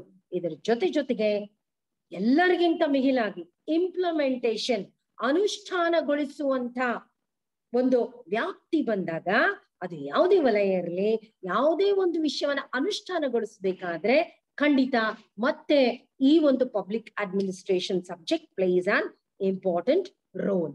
Okay, so ಇದ್ರ ಜೊತೆಗೆ ಇತ್ತೀಚೆಗೆ ನಾವೇನಾದ್ರೂ ನೋಡಿದ್ರೆ, ಎಲ್ಲಿ ಜನರನ್ನ ನಾವು ಮ್ಯಾನೇಜ್ ಮಾಡ್ಬೇಕು, ಪಬ್ಲಿಕ್ ಅನ್ನ ಮ್ಯಾನೇಜ್ ಮಾಡ್ಬೇಕು, it is public administration and public managing both come together. ಇದ್ರ ಜೊತೆಗೆ ನಾವು ಸಂಪನ್ಮೂಲಗಳನ್ನ ಮ್ಯಾನೇಜ್ ಮಾಡ್ಬೇಕಾ, again public administration and public managing. ಅದ್ರ ಜೊತೆಗೆ ಏನಾದ್ರೂ ಸುರಕ್ಷತೆಯಿಂದ ನಾವು ಕೆಲವು ಸಂಸ್ಥೆಗಳನ್ನ ತೆಗೆದುಕೊಂಡು ಹೋಗ್ಬೇಕಾ, ಸೇಫ್ಟಿ ಇನ್ಸ್ಪೆಕ್ಷನ್ಸ್ ಪರಿವೀಕ್ಷಣೆಗಳು, ಸುರಕ್ಷತೆಗೆ ಸಂಬಂಧಪಟ್ಟಂತ safety inspections, again public administration place an important roll. ಇದರ ಜೊತೆಗೆ ಇತ್ತೀಚೆಗೆ ನಾವು ನೋಡ್ತಾ ಇದೀವಿ, public administration also has a huge demand as for as criminal activities are concerned, right? So ಎಲ್ಲಿ ನಿಜವಾಗಿಯೂ ದೊಡ್ಡ ತಪ್ಪುಗಳನ್ನ ಮಾಡ್ತಾ ಇದ್ದಾರೆ, ಕ್ರೈಮ್ಸ್ ಗಳನ್ನ ಕಮಿಟ್ ಮಾಡ್ತಾ ಇದ್ದಾರೆ, ಸಮಾಜದ ವಿರೋಧ ದಿಕ್ಕಿನಲ್ಲಿ ತಪ್ಪಿಸ್ಥರಾಗಿ ನಿಂತಿರ್ತಾರೆ, ಅಂತ ಒಂದು ಚಟುವಟಿಕೆಗಳ ಮೇಲೆ ಕೂಡ ಪಬ್ಲಿಕ್ ಅಡ್ಮಿನಿಸ್ಟ್ರೇಷನ್ ಅನ್ನ ವಿಷಯವಾಗಿ ತೆಗೆದುಕೊಂಡು ಕ್ರಿಮಿನಲ್ ಕನ್ಸಲ್ಟೆಂಟ್ ಅಂತ ತೆಗೆದುಕೊಂಡು ಹೋಗ್ಲಿಕ್ಕೆ ಕೂಡ ನಮ್ಮ ಒಂದು ಪಬ್ಲಿಕ್ ಅಡ್ಮಿನಿಸ್ಟ್ರೇಷನ್ ವಿಷಯ ತನ್ನದೇ ಆದಂತ ರೀತಿಯಲ್ಲಿ ಪಾತ್ರವನ್ನ ವಹಿಸ್ತದೆ. Is it clear? ಸೊ ಇದ್ರ ಜೊತೆಗೆ ಟೋಟಲ್ ಒಂದು ಸಾರ್ವಜನಿಕ ಒಂದು ಹಿತಾಸಕ್ತಿಗೆ ಸಂಬಂಧಪಟ್ಟಂತಹ ವಿವಿಧ ಕ್ಷೇತ್ರಗಳು ಪಬ್ಲಿಕ್ ಅಡ್ಮಿನಿಸ್ಟ್ರೇಷನ್ ವಿಷಯವನ್ನ ಕೈ ಬೀಸಿ ಕರೀತಾ ಇದ್ದಾವೆ. ರೈಟ್? ಓಕೆ. ನಾ ಈಗ ಇದ್ರ ಜೊತೆಗೆ ಜೋಡಣೆ ಕೆಲಸಗಳನ್ನ ನಾವು ಮಾಡ್ತಾ ಇದೀವಿ. ನೋಡ್ರಿ, ಫಾರ್ ಎಕ್ಸಾಂಪಲ್ ಇತ್ತೀಚೆಗೆ ಎಲ್ಲಾದ್ರೂ ಭೂಕಂಪ ಆಯ್ತು, ಎಲ್ಲಾದ್ರೂ ಜ್ವಾಲಾಮುಖಿ ಆಯ್ತು, ಎಲ್ಲಾದ್ರೂ ವಾಲ್ಕೆನಿಕ್ ಇರಪ್ಷನ್ ಆಯ್ತು, ಎಲ್ಲಾದ್ರೂ ಈ ರೀತಿ ಪ್ಯಾಂಡಮಿಕ್ ಆಯ್ತು ಅಂತಂದ್ರೆ again most of the consultants, most of the managers, most of the ಈ ಒಂದು ಪ್ರಕೃತಿ ವಿಕೋಪ ಅನ್ನುವಂತಹ ಡಿಸಾಸ್ಟರ್ ಮ್ಯಾನೇಜ್ಮೆಂಟ್ ನಲ್ಲಿ if U C beautifully public administration again comes into this particular sector. And ಇಲ್ಲಿ ನಾವು ನೋಡ್ತಾ ಇದೀವಿ ವಿವಿಧ ಕ್ಷೇತ್ರ, ಅದು ವ್ಯಸನ ಮುಕ್ತ ಸಮಾಜ ಇರಬಹುದು, ಕನ್ಸರ್ನ್ ಟು ಆಲ್ಕೋಹಾಲಿಸಂ, ಈ ಕುಡಿತ, ಆಲ್ಕೋಹಾಲ್, ಶರೆ ಅನ್ನುವಂತ ಕ್ಷೇತ್ರದಲ್ಲಿ ಪಬ್ಲಿಕ್ ಅಡ್ಮಿನಿಸ್ಟ್ರೇಷನ್ ಅವರಿಗೆ ಸಾಕಷ್ಟು ಅವಕಾಶಗಳಿದಾವೆ. ಅದ್ರ ಜೊತೆಗೆ ತಂಬಾಕು ನಿಷೇಧಿಸುವಂತ ಚಟುವಟಿಕೆಗಳಲ್ಲಿ ಪಬ್ಲಿಕ್ ಅಡ್ಮಿನಿಸ್ಟ್ರೇಷನ್ ಸ್ಟೂಡೆಂಟ್ಸ್ are ಅದರಲ್ಲಿ ಈ ಫೈರ್ ಆರ್ಮ್ಸ್ ಅಂತ ನಾವು ಹೇಳ್ತೀವಿ ಅಲ್ಲ, ಸೊ ಫೈರ್ ಅಂಡ್ ಸೇಫ್ಟಿ, ಅಲ್ಲಿ ಕೂಡ ಇನ್ಸ್ಪೆಕ್ಟರ್ ಅಂತ ನಮ್ಮ ಪಬ್ಲಿಕ್ ಅಡ್ಮಿನಿಸ್ಟ್ರೇಷನ್ ವಿಷಯ ತುಂಬಾ ಒಳ್ಳೆ ರೀತಿಯಲ್ಲಿ ತನ್ನದೇ ಆದಂತಹ ಒಂದು ಅವಕಾಶ ನೀಡಿ ಕೊಡ್ತದೆ. ಅದ್ರ ಜೊತೆಗೆ ಆಡಿಟರ್ ಅನ್ನುವಂತ ಹುದ್ದೆಗೂ ಕೂಡ, ಅದ್ರ ಜೊತೆಗೆ ಸಿಟಿ ಮ್ಯಾನೇಜರ್, ಇತ್ತೀಚೆಗೆ ಸ್ಮಾರ್ಟ್ ಸಿಟೀಸ್ ಎಲ್ಲ ಬರ್ತಾ ಇದಾವೆ ಗವರ್ಮೆಂಟ್ ಸ್ಟೇಟ್ ಅಲ್ಲಿ. So there is always a person from different area. It can be from government sector, it can be from corporate sector, it could be from multinational company, it could be from totally private sector, or it could be an elected representative from local administration that go there to do this, touch this work. And here we have the city managers. We also have consumer safety inspector ಅನ್ನೋ ಹುದ್ದೆಗೆ ನೀವು try ಮಾಡಬಹುದು. City manager ಹುದ್ದೆಯ ಜೊತೆಗೆ auditor inspector ಪೋಸ್ಟ್ಗೆ ನೀವು try ಮಾಡಬಹುದು. Fire arms ನಲ್ಲಿ ಇರ್ತಕ್ಕಂಥ ಅಧಿಕಾರಿಗಳ ಪೋಸ್ಟ್ಗೆ ಯು ಕ್ಯಾನ್ ಟ್ರೈ ಅಲ್ಲ. ಸೊ ಇದ್ರ ಜೊತೆಗೆ ಸಾಕಷ್ಟು ರೀತಿಯಲ್ಲಿ ಕ್ರಿಮಿನಲ್ ಇನ್ವೆಸ್ಟಿಗೇಷನ್ ಒಂದು ಇಲಾಖೆಯಲ್ಲಿ, ಇನ್ವೆಸ್ಟಿಗೇಷನ್ ಡಿಪಾರ್ಟ್ಮೆಂಟ್ ನಲ್ಲಿ there are so many positions. ಅದ್ರ ಜೊತೆಗೆ ಕಸ್ಟಮ್ಸ್ ನಲ್ಲಿ ಕೂಡ ಇನ್ಸ್ಪೆಕ್ಟರ್ ಅಂತ ಸಾಕಷ್ಟು ಅವಕಾಶ ಇದೆ. ಇದ್ರ ಜೊತೆಗೆ ಇಂಡಸ್ಟ್ರಿಯಲ್ ಏನು ಒಂದು ಸೆಟಪ್ ಇರ್ತದೆ, ನಮ್ಮ ಕೈಗಾರಿಕಾ ಒಂದು ಕ್ಷೇತ್ರ, ಅಂತ ಒಂದು ಇಂಡಸ್ಟ್ರಿಯಲ್ ರಿಲೇಷನ್ಸ್ ನಲ್ಲಿ ಕೂಡ ವಿವಿಧ ರೀತಿಯ ಕೈಗಾರಿಕೆಗಳಿಗೆ as a manpower manager, as a manpower administration, you can get into as relation specialist, PRO ಅಂತ ಹೇಳ್ತೀವಲ್ಲ, ಪಬ್ಲಿಕ್ ರಿಲೇಷನ್ ಆಫೀಸರ್ಸ್ ಅಂತ. ಆ officer is one level, but as a specialist, for example, you could be a labor specialist, you could be a woman specialist, you could be a child specialist, you could be totally into mechanical engineering specialist. So ಅಲ್ಲಿ ಆ ಒಂದು ವಿಷಯ ಬೇರೆ ಆಗಿರ್ತದೆ, but you are working there as a manager, as an administrator. The subject expert ಕೆಳಗಡೆ ಇರ್ತಾರೆ, but managing expertise with public administration will be given to the students who have this expertise. Am I right?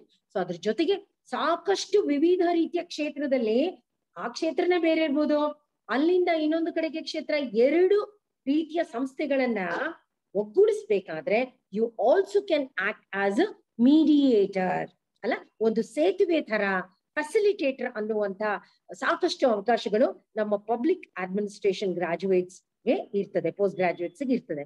ಇದ್ರ ಜೊತೆಗೆ ಖಾಸಗಿ ವಲಯ ಅಂತೂ ನಿಮ್ಮನ್ನ manager ಆಗಿ ಅಥವಾ ಅಡ್ಮಿನಿಸ್ಟ್ರೇಟರ್ ಆಗಿ, ಕನ್ಸಲ್ಟೆಂಟ್ ಆಗಿ, ಎಲ್ರಿಗಿಂತ ಮಿಗಿಲಾಗಿ ಪಬ್ಲಿಕ್ ಅಡ್ಮಿನಿಸ್ಟ್ರೇಷನ್ ವಿಷಯನ ತಗೊಂಡು ತಾವೇನಾದ್ರೂ ಒಂದು ಕ್ರಿಮಿನಾಲಜಿ ಅನ್ನೋ ಕಾಂಬಿನೇಷನ್ ಅಲ್ಲಿ ತಗೊಂಡಿದ್ದೆ ಆದ್ರೆ you can be taken up as private investigator.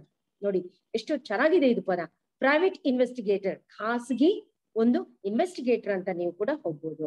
And definitely ಎಲ್ಲಿ ನಾವು ಇವತ್ತಿನ ಒಂದು ಇದರಲ್ಲಿ artificial intelligence, computer science, computer engineering ಅಂತ ಮಾತಾಡ್ತಾ ಇದೀವಿ, ಅಲ್ಲಿ ಆ ಕ್ಷೇತ್ರದಲ್ಲೂ ಕೂಡ ಆಸ್ ಅನ್ ಅನಾಲಿಸ್ಟ್, ದಟ್ ಎಂಥ ಅನಾಲಿಸ್ಟು, ಸಿಸ್ಟಮ್ಸ್ ಅನಾಲಿಸ್ಟ್ ಅಂತ ನಿಮ್ಮನ್ನ ತೆಗೆದುಕೊಳ್ಳುವಂತ ಸಾಕಷ್ಟು ಅವಕಾಶಗಳು ನಮ್ಮ ವಿದ್ಯಾರ್ಥಿಗಳಿಗೆ ಇಲ್ಲಿ ಸಿಗ್ತದೆ. Okay, so public administration is attached with consultation. ಆ ಕನ್ಸಲ್ಟೇಷನ್ ಅನ್ನುವಂತ ಪದ ಯಾವುದೇ ವಲಯದಲ್ಲಿ ಇರ್ಬೋದು, ಆದ್ರೆ ಆ ಕನ್ಸಲ್ಟೇಷನ್ ಅಲ್ಲಿ ಎಂಥ ಜಾಬ್ಸ್ ಗಳು ಇರ್ತವೆ ಅಂದ್ರೆ ವಿವಿಧ ರೀತಿಯ ಒಂದು ಫೀಲ್ಡ್ ಗಳಲ್ಲಿ ಕನ್ಸಲ್ಟೇಷನ್ ತಾವು ಮಾಡ್ಬೇಕು. ಅದ್ರ ಜೊತೆಗೆ ಅಲ್ಲಿ ಜಾಬ್ ಚಾರ್ಟ್ಸ್ ನ ಪ್ರಿಪೇರ್ ಮಾಡ್ಬೇಕು, ಆಪರೇಷನ್ಸ್ ಗಳನ್ನ ತೆಗೆದುಕೊಂಡು ಹೋಗ್ಬೇಕು, ರೆಕಮೆಂಡೇಶನ್ಸ್ ಗಳನ್ನ ಮಾಡುವಂತ ಒಂದು ಹುದ್ದೆಗಳನ್ನ ನಿಮ್ಗೆ ಕೊಟ್ಟಿರ್ತಾರೆ. ಅಲ್ಲಿ ನಾನು ಈಗಾಗಲೇ ಹೇಳಿದೆ 3 E's to be affected. ಅದರಲ್ಲಿ ಬಹಳ ಮುಖ್ಯವಾಗಿ ಎಫಿಷಿಯನ್ಸಿ, ಸಾಮರ್ಥ್ಯಕ್ಕೆ ಸಂಬಂಧಪಟ್ಟಂತ ಎಲ್ಲಾ ರೀತಿಯ ಅಂಕಿಅಂಶಗಳನ್ನ, ಪ್ಯಾರಾಮೀಟರ್ಸ್ ಗಳನ್ನ, ಇನ್ಸ್ಪೆಕ್ಷನ್ಸ್ ಗಳನ್ನ, ಅನಲೈಸಿಸ್ ಗಳನ್ನ ಮಾಡಿ ನೀವು ಆ ಒಂದು ಸಂಸ್ಥೆಗೆ ಕೊಡ್ತಕ್ಕಂತ ಹುದ್ದೆಗಳಿರ್ತವೆ. ಒಟ್ಟಾರೆ ಹೇಳ್ಬೇಕು ಅಂತಂದ್ರೆ ಅದು ಆರ್ಥಿಕ ಒಂದು ಪ್ಲಾನಿಂಗ್ ನಲ್ಲಿ, ಎಕನಾಮಿಕಲ್ ಫಂಡಿಂಗ್ ನಲ್ಲಿ, ಎಕನಾಮಿಕ್ ಅನಲೈಸಿಸ್ ನಲ್ಲಿ, ಆ ಫಂಡಿಂಗ್ ಡೆವಲಪ್ಮೆಂಟ್ ನಲ್ಲಿ, ಆ ಫಂಡಿಂಗ್ ಇಂಪ್ಲಿಮೆಂಟೇಷನ್ ನಲ್ಲಿ ಏನೇ ತಗೊಂಡ್ರು ಕೂಡ you have beautiful scope as far as short term opportunities are concerned and also long term opportunities are concerned. Is it clear? ಇದ್ರ ಜೊತೆಗೆ ಪಬ್ಲಿಕ್ ಅಡ್ಮಿನಿಸ್ಟ್ರೇಷನ್ ನಲ್ಲಿ ನಾನು ಈಗಾಗಲೇ ಹೇಳಿದಂಗೆ ಬರೀ ಒಂದು ಪದವಿ ಆದ್ರೆ ಸಾಲದು. ಪದವಿಯ ಜೊತೆಗೆ ಸೈಡ್ಗೆ ನಾನು ಈಗಾಗಲೇ ಇಷ್ಟೊಂದು ಹೇಳಿದಲ್ಲ, ಈ ಎಲ್ಲ ಕ್ಷೇತ್ರದಲ್ಲೂ there is a diploma course. There is a diploma, 1-year diploma which is attached to universities. So diploma in the analysis, diploma in implementation, diploma in communication, diploma in manpower supply. ಏನು ವಿವಿಧ ಇದೆ. ನಿಮ್ಗೆ ಯಾವ ಒಂದು ಕ್ಷೇತ್ರ ಆಸಕ್ತಿ specific ಆಗಿ ಹೋಗ್ಬೇಕಂತೀರಿ ಅಂತ ಒಂದು ಕ್ಷೇತ್ರವನ್ನ ತಗೊಂಡು, ಈಗ ಫೈರ್ ಅಂಡ್ ಸೇಫ್ಟಿ ಹೋಗ್ಬೇಕಂತೀರಾ, ಹೆಲ್ತ್ ಡಿಪಾರ್ಟ್ಮೆಂಟ್ ಹೋಗ್ಬೇಕಂತೀರಾ, ಸಾಮಾಜಿಕ ವಲಯದಲ್ಲಿ ಹಿಂದುಳಿದ ವರ್ಗಗಳಿಗೆ ನೀವು ನಿಮ್ಮ ಒಂದು ಸೊ ಯಾವ ಕ್ಷೇತ್ರವನ್ನು ತಗೊಂಡಿರ್ತೀರಿ, you will have to get an exposure to that and then you have a great demand. ತಾರೆ ಹೇಳ್ಬೇಕು ಅಂತಂದ್ರೆ public administration is nothing but it is in the great opportunity era.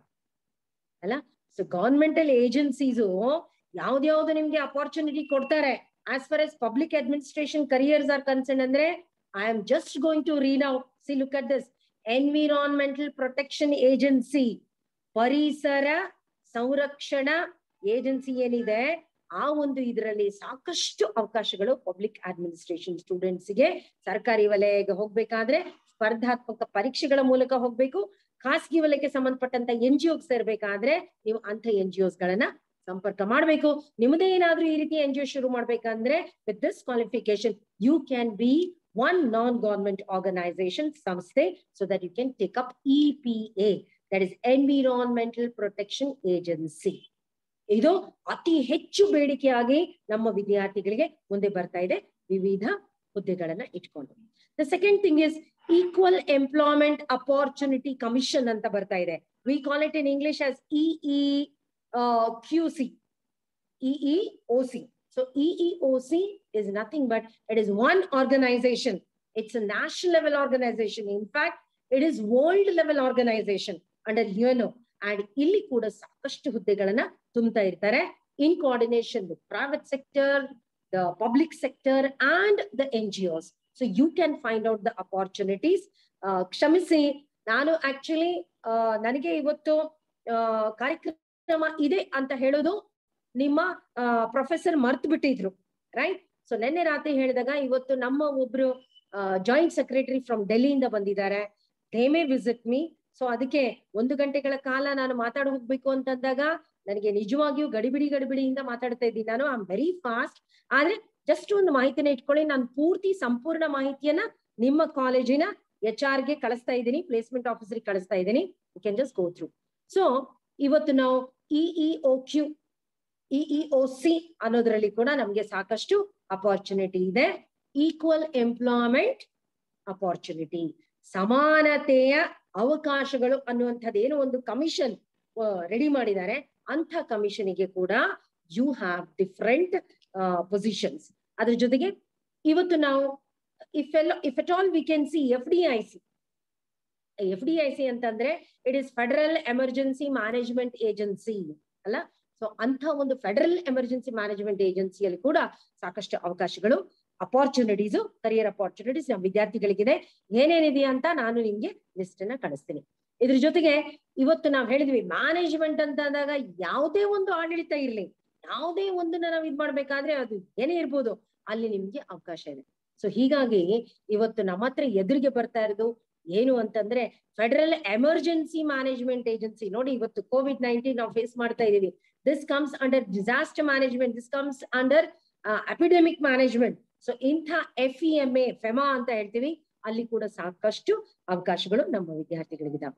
ಇದ್ರ ಜೊತೆಗೆ NASA, we have national aeronautics and space administration, ಅಲ್ಲಿ ಕೂಡ as a public administration subject ಇಟ್ಕೊಂಡು ತಾವು if you're a graduate, if you're a postgraduate, we have beautiful opportunities for the students in NASA also.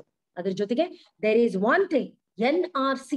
ಈ NRC ಅಂತಂದ್ರೆ nuclear regulatory commission, ಒಂದು ಅಣುಶಕ್ತಿಗೆ ಸಂಬಂಧಪಟ್ಟಂತಹ ಒಂದು ರಾಷ್ಟ್ರೀಯ ಸಂಸ್ಥೆಯಲ್ಲಿ ಕೂಡ ನಮ್ಮ ಪಬ್ಲಿಕ್ ಅಡ್ಮಿನಿಸ್ಟ್ರೇಷನ್ ಸಬ್ಜೆಕ್ಟಿಗೆ ಅವಕಾಶ ಇದೆ.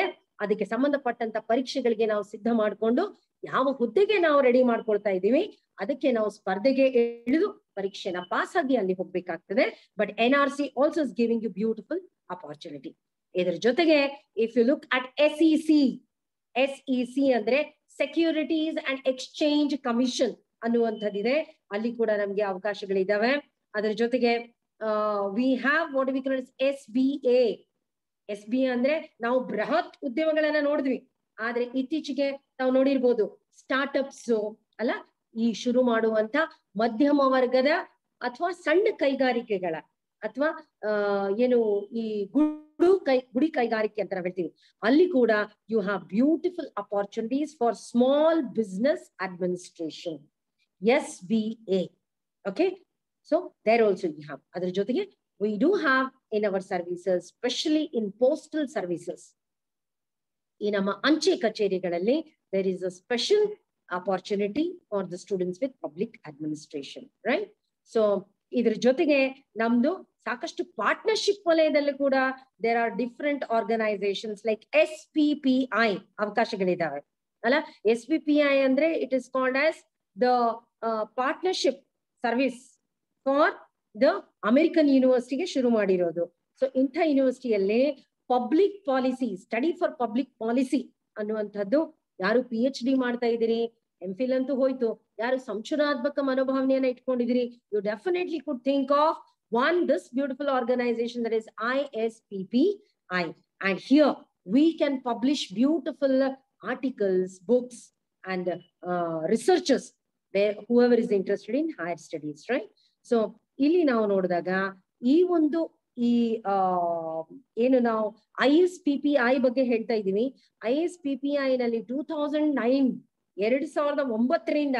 ನಾವು ಈ ಒಂದು ISPPI ಸಂಸ್ಥೆಯ ಒಂದು ಕೆಲಸ ಕಾರ್ಯವೈಖರಿಯನ್ನ ನೋಡಿದಾಗ ಅಲ್ಲಿ ನಮ್ಗೆ ಗೊತ್ತಾಗ್ತದೆ ಏನು ಅಂತಂದ್ರೆ, it is covering national aeronautics and space administration. It is giving a beautiful coverage on intelligent community. It is giving a beautiful explanation on Environmental Protection Agency. Plus, Department of Justice is in need of public administration as a subject. ಇದರ ಜೊತೆಗೆ general administration, ನಾನು ಹೇಳಿದಿಲ್ಲ, civil services and security and Department of Commerce.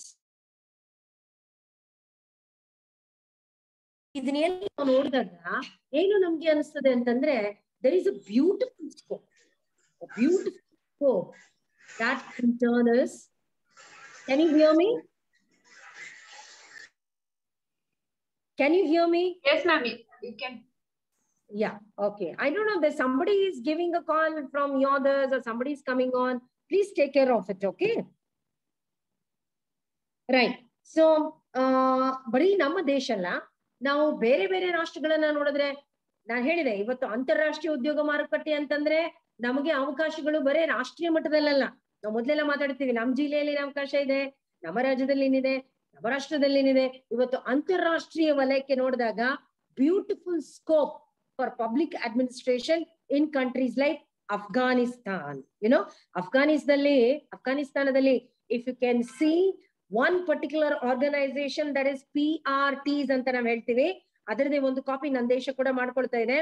Provincial reconstruction teams ಅಂತ ನಾವೇನ್ ಹೇಳ್ತೀವಿ, specially ಅರೆ ಸೈನ್ಯಗಳ ನಿಜವಾಗಿಯೂ ಗೌಪ್ಯ ವರದಿಗಳನ್ನ, ಕಾರ್ಯಾಚರಣೆಗಳನ್ನ ಮಾಡುವಂತ ನಿಟ್ಟಿನಲ್ಲಿ specially reconstruction and economic development about these sectors, ಇಲ್ಲಿ public administration is beautifully playing an important roll.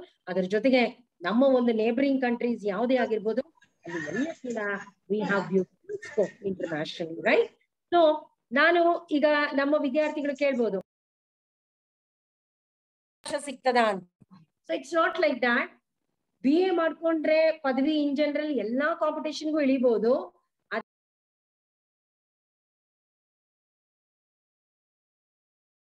Venugopal, ನಿಮ್ಗೆ ಒಂದ್ಸರಿ ಹೇಳಿದ್ರೆ ತಿಳಿಯುದಿಲ್ಲ, ಕಟ್ ಮಾಡ್ತಾ ಇದ್ದೀನಿ. I mean webinar.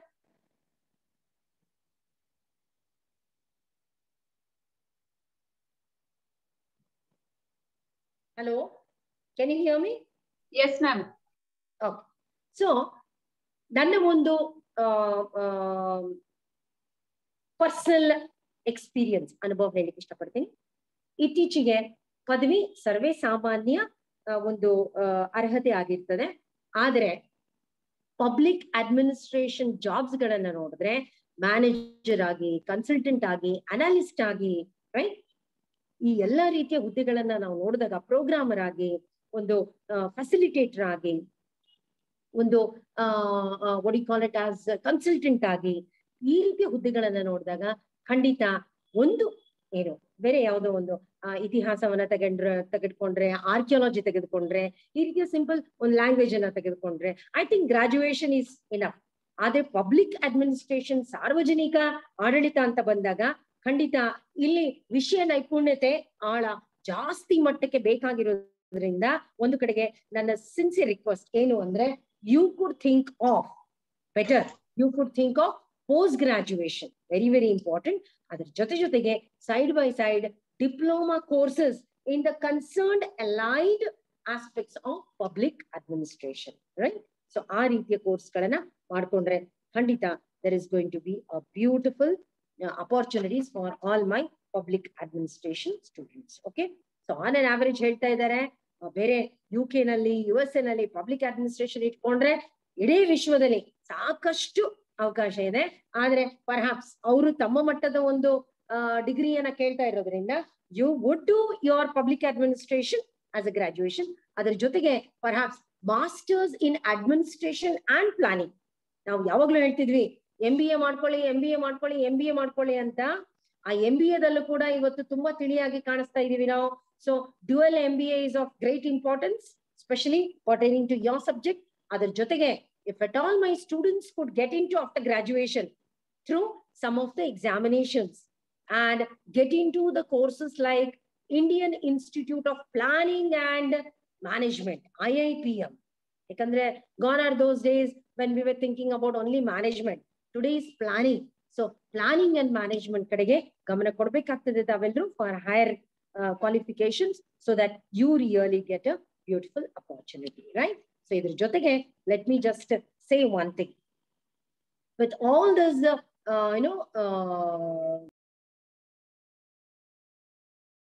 administration as a subject, I believe we have also the opportunities for the students who in turn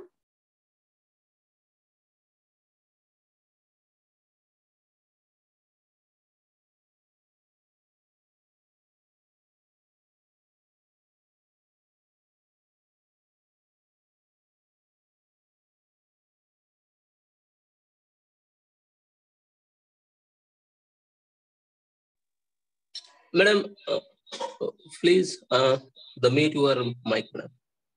It's unmute. Your voice is not visible. We are not listening you. Can you hear me? Yes, ma'am. Continue. Okay. So, in general, I have given the entire array of scope of public administration. But idri jotege khandita namma government college na padvidhara makkalu competitive examination ana bardu ಸರ್ಕಾರಿ ವಲಯಕ್ಕೆ ಸೇರ್ಬೇಕು ಅಂತ ನಿಟ್ಟಿನಲ್ಲಿ ಸಾಮಾನ್ಯವಾಗಿ ಎಲ್ಲರನ್ನೂ ಕೇಳ್ತೀನಿ ಯಾವ್ದು ಬೇಕಪ್ಪ ಅಂತ. ಯಾವುದೇ ಒಂದು ಡಿಗ್ರಿ ಕಾಲೇಜಿಗೆ ಹೋದಾಗ ಎಷ್ಟು ಜನ ಸರ್ಕಾರಿ ವಲಯಕ್ಕೆ ಸೇರ್ಬೇಕು ಅಂದ್ರೆ ಆಲ್ಮೋಸ್ಟ್ 70 to 80% ಕೈಯನ್ನ ಮೇಲೆ ಎತ್ತೀರಿ. ಸೊ ಹಾಗಿದ್ದಾಗ ಸರ್ಕಾರಿ ವಲಯ ಯಾಕೆ ಬೇಕು ಅಂತ ನಾವೇನಾದ್ರು ವಿಶ್ಲೇಷಣೆ ಮಾಡಿ ನೋಡಿದ್ವಿ ಅಂತಂದ್ರೆ ನಮ್ಗೆ ಗೊತ್ತಾಗ್ತದೆ ಸರ್ಕಾರಿ ವಲಯ ಯಾಕೆ ಸೇರ್ಬೇಕು ಅಂದ್ರೆ, ಒಂದು ಸೇಫ್ಟಿ ಅಂಡ್ ಸೆಕ್ಯೂರಿಟಿ, ಎರಡನೇದು ತಮಾಷೆಗೆ ಹೇಳ್ತಾ ಇದೀನಿ, ಕೆಲಸ ಮಾಡ್ರಿ ಬಿಡ್ರಿ ಸಂಬಳ ಬರ್ತದೆ ಅಲ್ವಾ, ರಿಟೈರ್ಡ್ ಆದ್ರೂ ಪೆನ್ಷನ್ ಬರ್ತದೆ, ಇಲ್ಲ ಅಕಸ್ಮಾತ್ ನಮ್ಗೆ ಏನಾದ್ರು ಆದ್ರೆ ನಮ್ಮ ಮಕ್ಕಳಿಗೆ ಅನುಕಂಪದ ಆಧಾರದ ಮೇಲೆ ಸೇವೆಗಳು ಸಿಗ್ತಾವೆ ಅನ್ನೋಂಥ ನಿಟ್ಟಿನಲ್ಲಿ ತುಂಬಾ ತಿಳಿಯಾಗಿ ಹೇಳ್ತಾ ಇದ್ದೀನಿ. ಬಟ್ ಸರ್ಕಾರಿ ವಲಯಗಳ ಒಂದು ಸರ್ವಿಸ್ ಗಳನ್ನ ಸೇರ್ಬೇಕಾದ್ರೆ ದಯವಿಟ್ಟು with public administration as a background you can join the top competitive examinations, that is UPSC civil service examinations, right? Top ವರೆಗೆ ನೀವು ಹೋಗ್ಬೋದು. ಯಾಕಂದ್ರೆ ಯಶಸ್ಸನ್ನ ಕಂಡಂತ ವಿದ್ಯಾರ್ಥಿಗಳಲ್ಲಿ ನೋಡಿದ್ರೆ public administration is one of the most beautiful subject, optional subject for the students who are preparing for UPSC civil service or KPSC civil service examinations. ಯಾಕಂದ್ರೆ almost ಎಲ್ಲಾ ಸಿಲೆಬಸ್ ನ ಕವರ್ ಮಾಡ್ಕೊಂಡು ಹೋಗುವಂತ ಏಕೈಕ ಸಬ್ಜೆಕ್ಟ್ ಯಾವ್ದಾದ್ರು ಹಿಡಿತವನ್ನ, ಪ್ರೊಫೆಷನ್ಸಿಯನ್ನ, ಮಾಸ್ಟ್ರಿಯನ್ನ ಕೊಡ್ತದೆ ಅಂತಂದ್ರೆ ಇಟ್ ಇಸ್ ಪಬ್ಲಿಕ್ ಅಡ್ಮಿನಿಸ್ಟ್ರೇಷನ್. ಯಾವುದೇ ವಿಷಯ ತಗೊಂಡ್ರೆ ಎಲ್ಲವೂ ಒಂದ್ ಕಡೆಗೆ you touch that subject. So ಹೀಗಾಗಿ it's one of the beautiful subject to prepare for competitive examinations.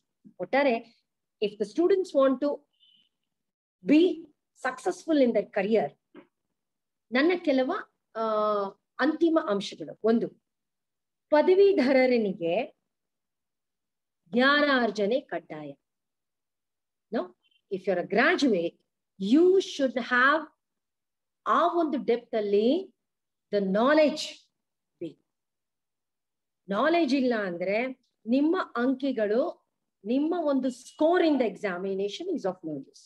My sincere request, ಪದವಿ ವಿದ್ಯಾರ್ಥಿಗಳು ದಯವಿಟ್ಟು ಪಾರ್ಟ್ 1 ಫಸ್ಟ್ ಸೆಮಿಸ್ಟರ್ ಹಿಡ್ಕೊಂಡು ಅಂತಿಮ ಸೆಮಿಸ್ಟರ್ ವರೆಗೆ ನೀವುಗಳು ದಯವಿಟ್ಟು ಮನದ ಆಳದ ಆಸಕ್ತಿಯಿಂದ ಕಾಲೇಜಿಗೆ ಹೋಗ್ರಿ, ಕ್ಲಾಸ್ ಅಲ್ಲಿ ಕೂಡ್ರಿ. ಸಾಮಾನ್ಯವಾಗಿ ನಾನು ಕೇಳ್ತಿರ್ತೀನಿ, ಯಾಕ್ರಪ್ಪ ನೀವು ಕ್ಲಾಸ್ ಅಲ್ಲಿ ಕೂಡ್ತೀರಿ, why do you sit in the class ಅಂತ ಕೇಳಿದ್ರೆ ನಮ್ಮ ವಿದ್ಯಾರ್ಥಿಗಳು ಹೇಳ್ತಾರೆ, ಮೇಡಮ್ ಅಟೆಂಡೆನ್ಸ್ ರೀ ಅಂತ. ಕೂಡ್ಲಿಲ್ಲ ಅಂದ್ರೆ ಅಟೆಂಡೆನ್ಸ್ ಕೊಡೋದಿಲ್ಲ ಅಂತ ಕೂತಿರ್ತೀರಿ. Physically you are present but mentally you are distracted somewhere else.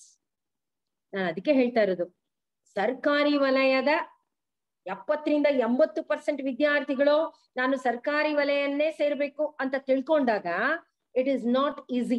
ದಯವಿಟ್ಟು ಸ್ಪರ್ಧಾತ್ಮಕ ಪರೀಕ್ಷೆಗಳನ್ನ ಬರೆದ್ರೆ ಮಾತ್ರ, ಯಶಸ್ವಿಯಾಗಿ ಎಲ್ಲ ಹಂತಗಳನ್ನ ಪೂರಕವಾಗಿ ಮುಗಿಸಿದ್ರೆ ಮಾತ್ರ you will get a job in government sector.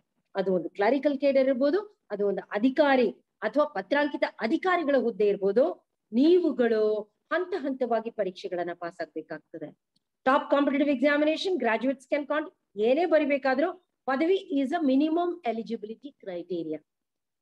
ನೋಡಿ, ಅತ್ಯುನ್ನತ ಪರೀಕ್ಷೆಗಳು ನಾವು ಏನ್ ಕಾಂಪಿಟೇಟಿವ್ ಎಕ್ಸಾಮ್ ಅಂತ ಹೇಳ್ತೀವಿ, ಯಾಕೆ ನಾವು ಇದಕ್ಕೆ ಸ್ಪರ್ಧಾತ್ಮಕ ಪರೀಕ್ಷೆಗಳು ಅಂತೀವಿ ಅಂದ್ರೆ, ಇರ್ತಕ್ಕಂಥ ಕೆಲವು ಹುದ್ದೆಗಳಿಗೆ ಲಕ್ಷಾಂತರ ವಿದ್ಯಾರ್ಥಿಗಳ ಪೈಪೋಟಿ ಇರ್ತದೆ. Number 1, C look at the competition. ಎರಡನೇದು ಬಹಳ ಮುಖ್ಯವಾಗಿ ಏನು ಅಂತಂದ್ರೆ, ಇಂಥ ಪರೀಕ್ಷೆಗಳಿಗೆ ನಿಮ್ಮ ಎಕ್ಸಾಮಿನೇಷನ್ ಅಲ್ಲಿ ಏನ್ ಸ್ಕೋರ್ ಮಾಡಿದ್ರೆ ಇಟ್ ಇಸ್ ಸೆಕೆಂಡರಿ. ಇವತ್ತು ನನ್ನ ದೇಶದ ಒಂದು ಇಂಡಿಯನ್ ಅಡ್ಮಿನಿಸ್ಟ್ರೇಟಿವ್ ಸರ್ವಿಸ್ ವಲಯಕ್ಕೆ ಸೇರ್ಬೇಕು ಅಂತ ನಮ್ಮ ವಿದ್ಯಾರ್ಥಿಗಳು ಇದು ಮಾಡಿದ್ರೆ, UPSC ಪರೀಕ್ಷೆ ಬರೀಬೇಕು ಅಂತ ಯೋಚನೆ ಮಾಡಿದ್ರೆ, ಪತ್ರಾಂಕಿತ ಅಧಿಕಾರಿಗಳ ಹುದ್ದೆಗೆ ಖಂಡಿತ ಅಲ್ಲಿ ಕೇಳ್ತಾ ಇರೋದು ಪಾಸ್ ಇನ್ ಡಿಗ್ರಿ. ನೋಡಿ, ಬರೀ ಪಾಸ್ ಆದ್ರೆ ಫ್ರಮ್ ಅ ರೆಕಾಗ್ನೈಸ್ಡ್ ಯೂನಿವರ್ಸಿಟಿ. ಅದು ರೆಗ್ಯುಲರ್ ಬೇಕಾಗಿಲ್ಲ, ಬಾಹ್ಯವಾಗಿ ಕುತ್ಕೊಂಡು ಪಾಸ್ ಆದ್ರೂ ನಡೀತದೆ ಅಲ್ಲ. ಒಂದೇ ಚಾನ್ಸ್ ಅಲ್ಲಿ ಪಾಸ್ ಆಗ್ಬೇಕಂತಿಲ್ಲ, ಸಾಕಷ್ಟು ಚಾನ್ಸ್ ಗಳನ್ನ ತಗೊಂಡು ಪಾಸ್ ಆದ್ರೂ ನಡೀತದೆ. ಅಂದ್ರೆ ಒಬ್ಬ IAS ಅಧಿಕಾರಿ ಆಗ್ಬೇಕು ಅಂತ ಇಟ್ಕೊಂಡಂತ ಹುಡುಗನಿಗೆ ಕ್ವಾಲಿಫಿಕೇಶನ್ ಏನಪ್ಪಾ ಅಂದ್ರೆ ಪಾಸ್. ಅಂದ್ರೆ ನಿಜವಾದ ಜ್ಞಾನ, ನಿಜವಾದ ಸಾಮರ್ಥ್ಯ, ನಿಜವಾದ ವ್ಯಕ್ತಿತ್ವ, ನಿಜವಾದ ಮೌಲ್ಯಗಳು, ನಿಮ್ಮ ಬಗ್ಗೆ ತಿಳುವಳಿಕೆ ಅವ್ರು ತಿಳ್ಕೊಬೇಕಾದ್ರೆ ನಿಮ್ಮ ಒಂದು ಆಯ್ಕೆಯನ್ನ ಮಾಡುವಂತಹ ವಿಧಾನ ಏನಿದೆಯಲ್ಲ, ಅಲ್ಲಿ ನಿಮ್ಮ ಜ್ಞಾನಾರ್ಜನೆ ಗೊತ್ತಾಗ್ತದೆ, ನಿಮ್ಮ ವ್ಯಕ್ತಿತ್ವ ಗೊತ್ತಾಗ್ತದೆ, ನಿಮ್ಮ ವ್ಯಕ್ತಿತ್ವದ ಮೌಲ್ಯಗಳ ಬಗ್ಗೆ ನೀವು ಎಂಥವ್ರು, ನೀವು ಯಾರು ಅಂತ ನಿಮ್ಮ ಬಗ್ಗೆ ನೀವು ಪರಿಚಯಾತ್ಮಕವಾಗಿ ಮಾಡಿಕೊಳ್ಳುವಂತ ಏನು ಸ್ಪರ್ಧಾತ್ಮಕ ಪರೀಕ್ಷೆಗಳಿದಾವೆ ಅವುಗಳನ್ನ ನೀವು ಪಾಸ್ ಆಗ್ತೀವಿ. ಯಾಕೆ ಹೇಳ್ತಾ ಇದ್ದೀನಿ ಅಂದ್ರೆ, ಇವತ್ತು ಎಲ್ಲರೂ ರೇಸ್ ಓಡ್ತಾ ಇದೀವಿ ನಾವು, 70, 75, 80, 85. ಆದ್ರೆ ಆ ಅಂಕಗಳನ್ನ ನೀವು 80 ಮಾಡಿರ್ಬೋದು, ಓಕೆ ಫೈನ್. ಆದ್ರೆ ಈಸ್ ದಟ್ 80 ಮಾರ್ಕ್ಸ್, ಏನು 80% ಅಂತ ನೀವು ಹೇಳ್ಕೊಡ್ತಾ ಇದ್ದೀರಿ 100ಗೆ, ಆ 80 is it a symbol of your IQ? ಆ ಅಂಕಗಳನ್ನ ನೋಡಿದ ತಕ್ಷಣ ನಿಮ್ಮ ಜ್ಞಾನಾರ್ಜನೆಯ ಒಂದು ದ್ಯೋತಕವಾಗಿ ಇದಾವವು ಅಂತಂದ್ರೆ ನೋ. ಯಾಕಂದ್ರೆ ಜ್ಞಾನಾರ್ಜನೆ ಶೂನ್ಯ ಆಗ್ತಾ ಇದೆ. ಶಾರ್ಟ್ ಕಟ್ ವೇ ನಾವು ನಮ್ಮ ಪರೀಕ್ಷೆಗಳಲ್ಲಿ ಅಂಕಗಳನ್ನ ಗಿಟ್ಟಿಸ್ಕೊಳಿಕ್ ಮಾಡ್ತಾ ಇದೀವಿ. ದಯವಿಟ್ಟು ಕ್ಲಾಸ್ ಅಲ್ಲಿ ಯಾಕೆ ಕೂಡ್ತೀರಿ ಅಂದ್ರೆ ಅಟೆಂಡೆನ್ಸ್ ಅಂತ ಹೇಳ್ಬೇಡ್ರಿ. ಕ್ಲಾಸ್ ಅಲ್ಲಿ ಕೂತ್ಕೋಬೇಕಾದ್ರೆ ದಯವಿಟ್ಟು ಲೆಕ್ಚರರ್ ಏನ್ ಹೇಳ್ತಾ ಇದ್ದಾರೆ, ಯಾವ ಪಾಠ ಹೇಳ್ತಾ ಇದ್ದಾರೆ, ಎದ್ರ ಬಗ್ಗೆ ಇದೆ ಅದ್ರ ಬಗ್ಗೆ ನನ್ಗೆ ತಿಳಿತಾ, ಅವ್ರಿಗೆ ನಾನು ಪ್ರಶ್ನೆ ಕೇಳಿದಿನ, ನನ್ನ ಪ್ರಶ್ನೆಗೆ ಸರಿಯಾದ ಒಂದು ಪರಿಹಾರವನ್ನ ಮಾಹಿತಿಯನ್ನ ಕೊಟ್ಟಿದಾರ ಅನ್ನೋಂಥ ನಿಟ್ಟಿನಲ್ಲಿ ಪ್ರಶ್ನೆಗಳನ್ನ ಕೇಳಿ ವಿಷಯಗಳನ್ನ ಅರ್ಥೈಸ್ಕೊಳ್ಳೋ ನಿಟ್ಟಿನಲ್ಲಿ ನೀವು ಹೋದ್ರೆ ವಿಷಯ ಎಷ್ಟು ಇಂಟ್ರೆಸ್ಟಿಂಗ್ ಆಗ್ತದೆ ಅಂದ್ರೆ ಅದು ಬರೀ ವಿಷಯವಾಗಿ ಉಳಿಯೋದಿಲ್ಲ, ಅದು ಆಳವಾಗಿ ಅದರಲ್ಲಿ ನೀವು ಹೋಗ್ತಾ ಹೋಗ್ತೀರಿ. ಹೇಗೆ, ಯಾಕೆ, ಯಾವಾಗ, ಯಾರಿಂದ, ಎಲ್ಲಿ, ಆ ರೀತಿಯ ಪ್ರಶ್ನೆಗಳು ನಿಮ್ಗೆ. ಯಾಕಂದ್ರೆ once you find interest in the subject, public administration requires depth. So ಅದಕ್ಕೆ ಪಬ್ಲಿಕ್ ಅಡ್ಮಿನಿಸ್ಟ್ರೇಷನ್ ಪರೀಕ್ಷೆಯ ಒಂದು ದೃಷ್ಟಿಯಿಂದ ಪಾಸ್ ಆಗೋದು ಬೇರೆ, ಅಂಕಗಳನ್ನ ಗಿಟ್ಟಿಸುವಂತ ದೃಷ್ಟಿಯಿಂದ ಪಾಸ್ ಆಗೋದು ಬೇರೆ. ಆದ್ರೆ ಈ ಸಾರ್ವಜನಿಕ ಆಡಳಿತದಲ್ಲಿ ನನ್ನ ಪರಿಣಿತಿಯನ್ನ ಹೊಂದುವಂತ ನಿಟ್ಟಿನಲ್ಲಿ ನಾನು ಪದವೀಧರನಾಗ್ಬೇಕು, ನಾನು ಪೋಸ್ಟ್ ಗ್ರಾಜುಯೇಟ್ ಆಗ್ಬೇಕು, ನಾನು ಸಂಶೋಧನೆ ಮಾಡ್ಬೇಕು ಅನ್ನುವಂಥದ್ದು ಬಹಳ ಬೇರೆ. ಅದಕ್ಕೆ ಸ್ಪರ್ಧಾತ್ಮಕ ಜಗತ್ತಿಗೆ ವಿದ್ಯಾರ್ಥಿಗಳು ರೆಡಿ ಮಾಡ್ಕೊಳ್ತಾ ಇದ್ದೀರಲ್ಲ, ಪ್ಲೀಸ್ ಈ graduation around 60 to 70% of the subject matter is from your degree syllabus. ಅದಕ್ಕೆ ವಿಷಯನ ನೀವು ತಿಳ್ಕೊಂಡು ಅರ್ಥೈಸ್ಕೊಂಡು ಇಂಟ್ರೆಸ್ಟ್ ದೊಂದಿಗೆ ನೀವು ಕ್ಲಾಸಲ್ಲಿ ಕೂತ್ಕೊಂಡು ಹೋದಾಗ ಈ ವಿಷಯಗಳು ನೀವು ನಿಜವಾಗಿ ಗ್ರಾಜುಯೇಟ್ ಆಗ್ಲಿಕ್ಕೆ ಅನುಕೂಲ ಆಗ್ತವೆ. ಎರಡನೇ, ಪರೀಕ್ಷೆಗಳ ಬರೆಯೋ ವಿಧಾನ. ನಾನು ನೋಡ್ತಾ ಇದ್ದೀನಿ ಸಾಮಾನ್ಯವಾಗಿ ವಿದ್ಯಾರ್ಥಿಗಳು ಸೀರಿಯಸ್ನೆಸ್ಸೇ ಇರುವುದಿಲ್ಲ. ಇನ್ನೇನ್ ಅಬ್ಬಬ್ಬಾ ಪರೀಕ್ಷೆ ಬಂದ್ಬಿಡ್ತು ಅಂತ ಒಂದು ವಾರ ಬಂದಾಗ ಆಮೇಲೆ ನಾವು ಓಡಾಡ್ಲಿಕ್ಕೆ ಶುರು ಮಾಡ್ತೀವಿ ಅಲ್ಲ. ಪರೀಕ್ಷೆಗಳಲ್ಲಿ ಮ್ಯಾಕ್ಸಿಮಮ್ ಅಂಕಗಳನ್ನ ಗಿಟ್ಟಿಸ್ಬೇಕು ಅನ್ನೋಂಥ ರೇಸ್ ಓಟದಲ್ಲಿ ನಾವು ಎಲ್ಲಾ ರೀತಿಯ shortcut ways for scoring marks ಮಾಡ್ತೀವಿ.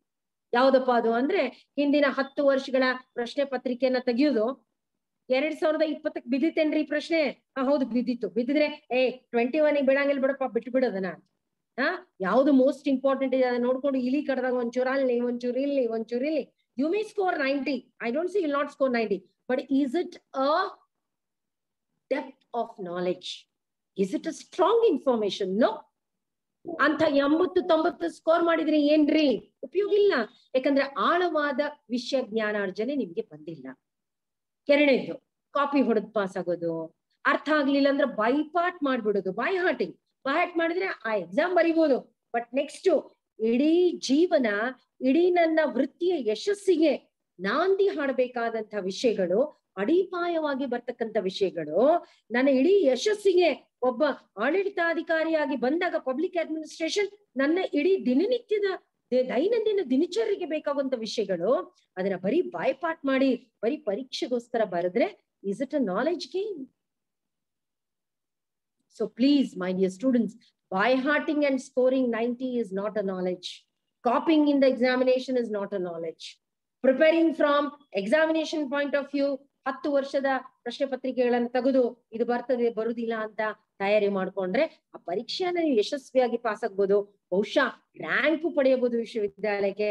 ಆದ್ರೆ ನಿಜವಾದ ಸ್ಪರ್ಧಾತ್ಮಕ ಜಗತ್ತಿಗೆ ಇಳಿಬೇಕಾದ್ರೆ ನಿಮ್ಮ ಜ್ಞಾನಾರ್ಜನೆಯ ಆಳ ಏನ್ ಬೇಕು ಅದು ನಿಮ್ಗೆ ಸಿಗೋದಿಲ್ಲ. So my sincere request, attend the classes sincerely and please understand the subject clearly. That's one thing. ಎರಡನೇದು, my sincere request to my students is, ನಿಮ್ಮ ಓದಿನ ಜೊತೆಗೆ ಜ್ಞಾನಾರ್ಜನೆ ಒಂದು ಕಡೆಗಾದ್ರೆ ಇನ್ನೊಂದು ಕಡೆಗೆ ನಿಮ್ಮ ವ್ಯಕ್ತಿತ್ವ, ನೀವು ಯಾವ ವೃತ್ತಿಯಲ್ಲಿ ಯಶಸ್ವಿಯಾಗಿ ಹೆಸರು ಮಾಡ್ಬೇಕಂತೀರೋ, ಯಾವ ವೃತ್ತಿಯನ್ನ ಕೈಗೊಳ್ಬೇಕಂತೀರೋ, ಅದು ಖಾಸಗಿ ಇರ್ಲಿ ಅಥವಾ ಸಾರ್ವಜನಿಕ ಇರ್ಲಿ ಅಥವಾ ಸ್ವಯಂ ಒಂದು ಏನಾದ್ರೂ ಮಾಡ್ಬೇಕಂತೀರೋ, ಪರಿಣಿತಿಯ ಜೊತೆಗೆ ನಿಮ್ಮ ವ್ಯಕ್ತಿತ್ವದ ಮೌಲ್ಯಗಳು ಬಹಳ ಮುಖ್ಯವಾದದ್ದು. ತುಂಬಾ ಹುಷಾರಾಗಿದ್ದೀರಿ, ಆದ್ರೆ ಬಹುಶಃ ನಿಮ್ಗೆ ಮಾತಾಡ್ಲಿಕ್ಕೆ ಬರ್ಲಿಲ್ಲ, ಸಂವಹನ ಕೌಶಲ್ಯನೇ ಇಲ್ಲ, ಕಮ್ಯುನಿಕೇಶನ್ ಸ್ಕಿಲ್ಲೇ ಇಲ್ಲ ಅಂತಂದಾಗ ನೀವು ಎಷ್ಟೇ ಜಾಣರಾದ್ರೂ ಕೂಡ, ಎಷ್ಟೇ ನಿಮ್ಮಲ್ಲಿ ಹೊಸತನದಿಂದ ವಿಚಾರ ಇದ್ರು ಕೂಡ, ನೀವು ಅದನ್ನ ಕನ್ವಿನ್ಸ್ ಮಾಡೋ ನಿಟ್ಟಿನಲ್ಲಿ, ಇನ್ನೊಬ್ಬರನ್ನ ಮನವರಿಕೆ ಮಾಡೋ ಮಟ್ಟದಲ್ಲಿ ನಿಮ್ಗೆ ಭಾಷೆ ಬರ್ಲಿಲ್ಲ, ಆಡುವ ಕಲೆ ಬರ್ಲಿಲ್ಲ, ಹೇಳ್ತಾರಲ್ಲ ಮಾತಾಡಿದ್ರೆ ಹೋಯ್ತು ಮುತ್ತು ಒಡೆದ್ರೆ ಹೋಯ್ತು ಅಂತ. Communication skills is very very important, specially for students with public administration as a subject. So ದಯವಿಟ್ಟು ಮಾತಾಡ್ಲಿಕ್ಕೆ ಎಲ್ಲರಿಗೂ ಬರ್ತದೆ ಅಲ್ಲ, ಯಾರು ಕಲ್ಸ್ಬೇಕಾಗಿಲ್ಲ. ನಾವು ಯಾವ ಮಾತೃಭಾಷೆಯನ್ನ ಇಟ್ಕೊಂಡು ಹುಟ್ಟಿರ್ತೀವಿ, ಕನ್ನಡ ತಾನಾಗೆ ಮನೆಯಲ್ಲಿ ಮಾತಾಡೋರ್ನ ನೋಡ್ಕೊಂಡು ಬಂದ್ಬಿಡ್ತದೆ. ಆದರೆ ಸಂವಹನ ಎಲ್ಲರಿಗೂ ಬರ್ತದೆ, ಆದ್ರೆ ಸಂವಹನ ಕೌಶಲ್ಯ ಸ್ಕಿಲ್ ಆಗಿ ಬರ್ಬೇಕಾದ್ರೆ ದಯವಿಟ್ಟು ನಮ್ಮ ಒಂದು ಕೌಶಲ್ಯದ ಕಡೆಗೆ ಗಮನ ಇರ್ಬೇಕು, ನಮ್ಮ ಒಂದು ಮಾತಿನ ಕಡೆಗೆ ಗಮನ ಇರ್ಬೇಕು. ಬರೀ ಶಬ್ದಗಳನ್ನ ಇಟ್ಕೊಂಡ್ರೆ ಅಲ್ಲ, ಯಾವ ಸನ್ನಿವೇಶಕ್ಕೆ ಯಾವ ಪದವನ್ನ ಉಪಯೋಗಿಸಿದರೆ ನನ್ನ ಒಂದು ಮಾತಿಗೆ ಆಳ ಸಿಗುತ್ತದೆ. ಯಾಕಿದನ್ನ ಹೇಳ್ತಾ ಇದ್ದೀನಿ ಅಂತಂದ್ರೆ, ಸ್ಪರ್ಧಾತ್ಮಕ ಪರೀಕ್ಷೆಗಳನ್ನ ಎಕ್ಸೆಪ್ಟ್ ದ ಫಸ್ಟ್ ಲೆವೆಲ್ ಏನು ಮಲ್ಟಿಪಲ್ ಚಾಯ್ಸ್ ಇರ್ತದೆ, ಅದನ್ನ ನೀವು ಟಿಕ್ ಮಾಡ್ಕೊಂಡು ಬರ್ತೀರಿ. ಆದ್ರೆ ವಿವರಣಾತ್ಮಕವಾದಂತಹ ಪೇಪರ್ಗಳು ಏನಿರ್ತವೆ ಅಂತ ಒಂದು ಎಕ್ಸ್ಪ್ಲನೇಟರಿ ಡಿಸ್ಕ್ರಿಪ್ಟಿವ್ ಪೇಪರ್ಸ್ ಅನ್ನ ಬರಿಬೇಕಾದ್ರೆ ಖಂಡಿತ ನಿಮ್ಮ ಭಾಷೆ, ನಿಮ್ಮ ವ್ಯಾಕರಣ, ನಿಮ್ಮ ಪ್ರಸ್ತುತಿ, ನೀವು ಬಳಸುವಂತ ಪದ, ನೀವು ಬರೆದಿರ್ತಕ್ಕಂಥ ಉತ್ತರಗಳಿಗೆ ಸಿಗತಕ್ಕಂಥ ಆಳ ಎಲ್ಲವೂ ನೋಡಿ. ಪ್ರಿಲಿಮಿನರಿ ಎಕ್ಸಾಮಿನೇಷನ್ ಪಾಸ್ ಆದ್ಮೇಲೆ ಮೇನ್ ಎಕ್ಸಾಮಿನೇಷನ್ ಓದಿದಾಗ ಎಲ್ಲರೂ ಓದಿದವರೇ ಇರ್ತಾರೆ. ಆದರೆ ಪ್ರಶ್ನೆ ಏನ್ ಕೇಳಿದ್ದಾರೆ ಅದಕ್ಕೆ ಸಮರ್ಪಕವಾಗಿ, ಶಬ್ದಗಳ ಬದ್ಧವಾಗಿ, ಅರ್ಥಪೂರ್ಣವಾಗಿ, ನಾನು ಬೇರೆಯವರಿಗಿಂತ ಅತಿ ಹೆಚ್ಚು ಆಕರ್ಷಕವಾಗಿ, ಅರ್ಥಪೂರ್ಣವಾಗಿ ನನ್ನ ಒಂದು ಉತ್ತರವನ್ನ ಪ್ರಸ್ತುತಿಪಡಿಸಿದ್ದೀನ ಅಲ್ಲ. ಕಾಂಪಿಟೇಟಿವ್ ಎಕ್ಸಾಮಿನೇಷನ್ ಅಂದ್ರೆ ಉದ್ದುದ್ದ ಬರ್ಕೊಂಡು ಹೋಗ್ಬಿಡ್ತೀವಿ. ಆದ್ರೆ ಈ ಪರೀಕ್ಷೆಗಳು ಸಮಯದ ನಿರ್ವಹಣೆ, ಟೈಮ್ ಮ್ಯಾನೇಜ್ಮೆಂಟ್, ಮಲ್ಟಿಪಲ್ ಚಾಯ್ಸ್ ನೋಡ್ರಿ, less than 1 minute you will have to answer one question. ಆ ಮಲ್ಟಿಪಲ್ ಚಾಯ್ಸ್ ಕ್ವಶನ್ ಪೇಪರ್ ನೋಡಿದ್ರೆ ನಾನ್ ನೋಡ್ತಾ ಇದ್ದೀನಿ ಪದವೀಧರರು ಬಿಡ್ರಿ ಒಂದ್ ಪ್ರಶ್ನೆ ಇರ್ತದ 4 ಉತ್ತರ ಇರ್ತಾವ, ಯಾವ್ದಾದ್ರು ಒಂದು ಹೊಡ್ಕೊಂಡ್ ಬರೋಣ ಅಂತ ಹೋಗ್ತೀರಿ. ಅಜ್ಮಾಸ್ ಪಂಚರ್ ಸುಮ್ನೆ ಗೆಸ್ ವರ್ಕ್ ಮಾಡ್ತೀರಿ. ಆತರ ಇರಬಾರ್ದು. Preparation should be perfect, right? So ನೀವು ವಿವರಣಾತ್ಮಕ ಪರೀಕ್ಷೆಗಳನ್ನು ಬರೆದಾಗ, for example, is there a need of local self government? Substantiate. Substantiate ಅಂದಾಗ ಯಾವ ರೀತಿ ಉತ್ತರ ಬರಿಬೇಕು? ಎಕ್ಸ್ಪ್ಲೈನ್, ವಿವರಿಸಿ ಅಂದಾಗ ಯಾವ ರೀತಿ ಉತ್ತರ ಬರಬೇಕು? ಜಸ್ಟಿಫೈ, ಇದನ್ನ ಸರಿಯಾದ ರೀತಿಯಲ್ಲಿ ನ್ಯಾಯಪೂರ್ವಕವಾಗಿ ಅದನ್ನ ವಿವರಿಸಿ ಅಂತಂದಾಗ ಒಂದು ಜಡ್ಜನ ಸ್ಥಾನದಲ್ಲಿ ಕೂತ್ಕೊಂಡು ಯಾವ ರೀತಿ ನಾನು ಜಸ್ಟಿಫೈ ಮಾಡ್ತೀನಿ? ಕಂಪೇರ್, ತುಲನಾತ್ಮಕವಾಗಿ ಹೇಗೆ ಬರ್ತೀನಿ? ನೋಡಿ, ಪ್ರಶ್ನೆಯಲ್ಲಿ ಉತ್ತರ ಅಡಗಿರುತ್ತೆ. ಅವ್ರು ಕೇಳೋ ಪ್ರಶ್ನೆಗೆ ಸಮರ್ಪಕವಾಗಿ ನಾವು ಉತ್ತರ ಬರೆದಿದ್ದೆ ಆದ್ರೆ, ಅದು 4 ಜನರ ಮನಸ್ಸನ್ನ ಗೆಲ್ಬೇಕಾದ್ರೆ ನಿಮ್ಮ ಹ್ಯಾಂಡ್ ರೈಟಿಂಗು, ನಿಮ್ಮ ಶಬ್ದಗಳ ಒಂದು ಬಳಕೆ, ಆ ಶಬ್ದಗಳಿಗೆ ಸಿಗ್ತಕ್ಕಂಥ ಒಂದು ಆಳ, ಆ ಜ್ಞಾನದ ಒಂದು ಪ್ರಸ್ತುತಿ, ಆ ಶಬ್ದಗಳ ಇತಿಮಿತಿಯಲ್ಲಿ ಪ್ರಸ್ತುತ ಮಾಡ್ತಕ್ಕಂಥ ನನ್ನ ಒಂದು ಉತ್ತರಿಸುವ ಶೈಲಿ, all that goes to make my answer the best. ಯಾಕಂದ್ರೆ ಕಾಂಪಿಟೇಟಿವ್ ಎಕ್ಸಾಮಿನೇಷನ್ ಅಲ್ಲಿ ನಾನು ಹೇಳಿಕ್ಕೆ ಇಷ್ಟಪಡ್ತೀನಿ, ಮೊದಲನೇ ಹಂತದಲ್ಲಿ we will take the example of UPSC civil service examinations. ಎಷ್ಟು ಜನ ಅರ್ಜಿಗಳನ್ನ ಕಟ್ತಾರೆ, ಎಲ್ರಿಗೂ ಅವಕಾಶ ಸಿಗ್ತದೆ, ಹಾಲ್ ಟಿಕೆಟ್ ಬಂದ್ಬಿಡ್ತದೆ. ಆದ್ರೆ ಇವತ್ತು ಫಾರ್ ಎಕ್ಸಾಂಪಲ್ ಒಂದು ಪೋಸ್ಟ್ ಇದೆ UPSC ಅಂದ್ರೆ 1ಕ್ಕೆ 20 ಮಾತ್ರ ಅನುಪಾತದಲ್ಲಿ ಆ ಲಕ್ಷ ವಿದ್ಯಾರ್ಥಿಗಳು ಎಕ್ಸಾಮ್ ಬರೆದ್ರು ಕೂಡ 1ಕ್ಕೆ 20 ಮಾತ್ರ ಅನುಪಾತದಲ್ಲಿ ಪ್ರಿಲಿಮಿನರಿಯಿಂದ ಮೇನ್ಸಿಗೆ ಹೋಗ್ತೀರಿ.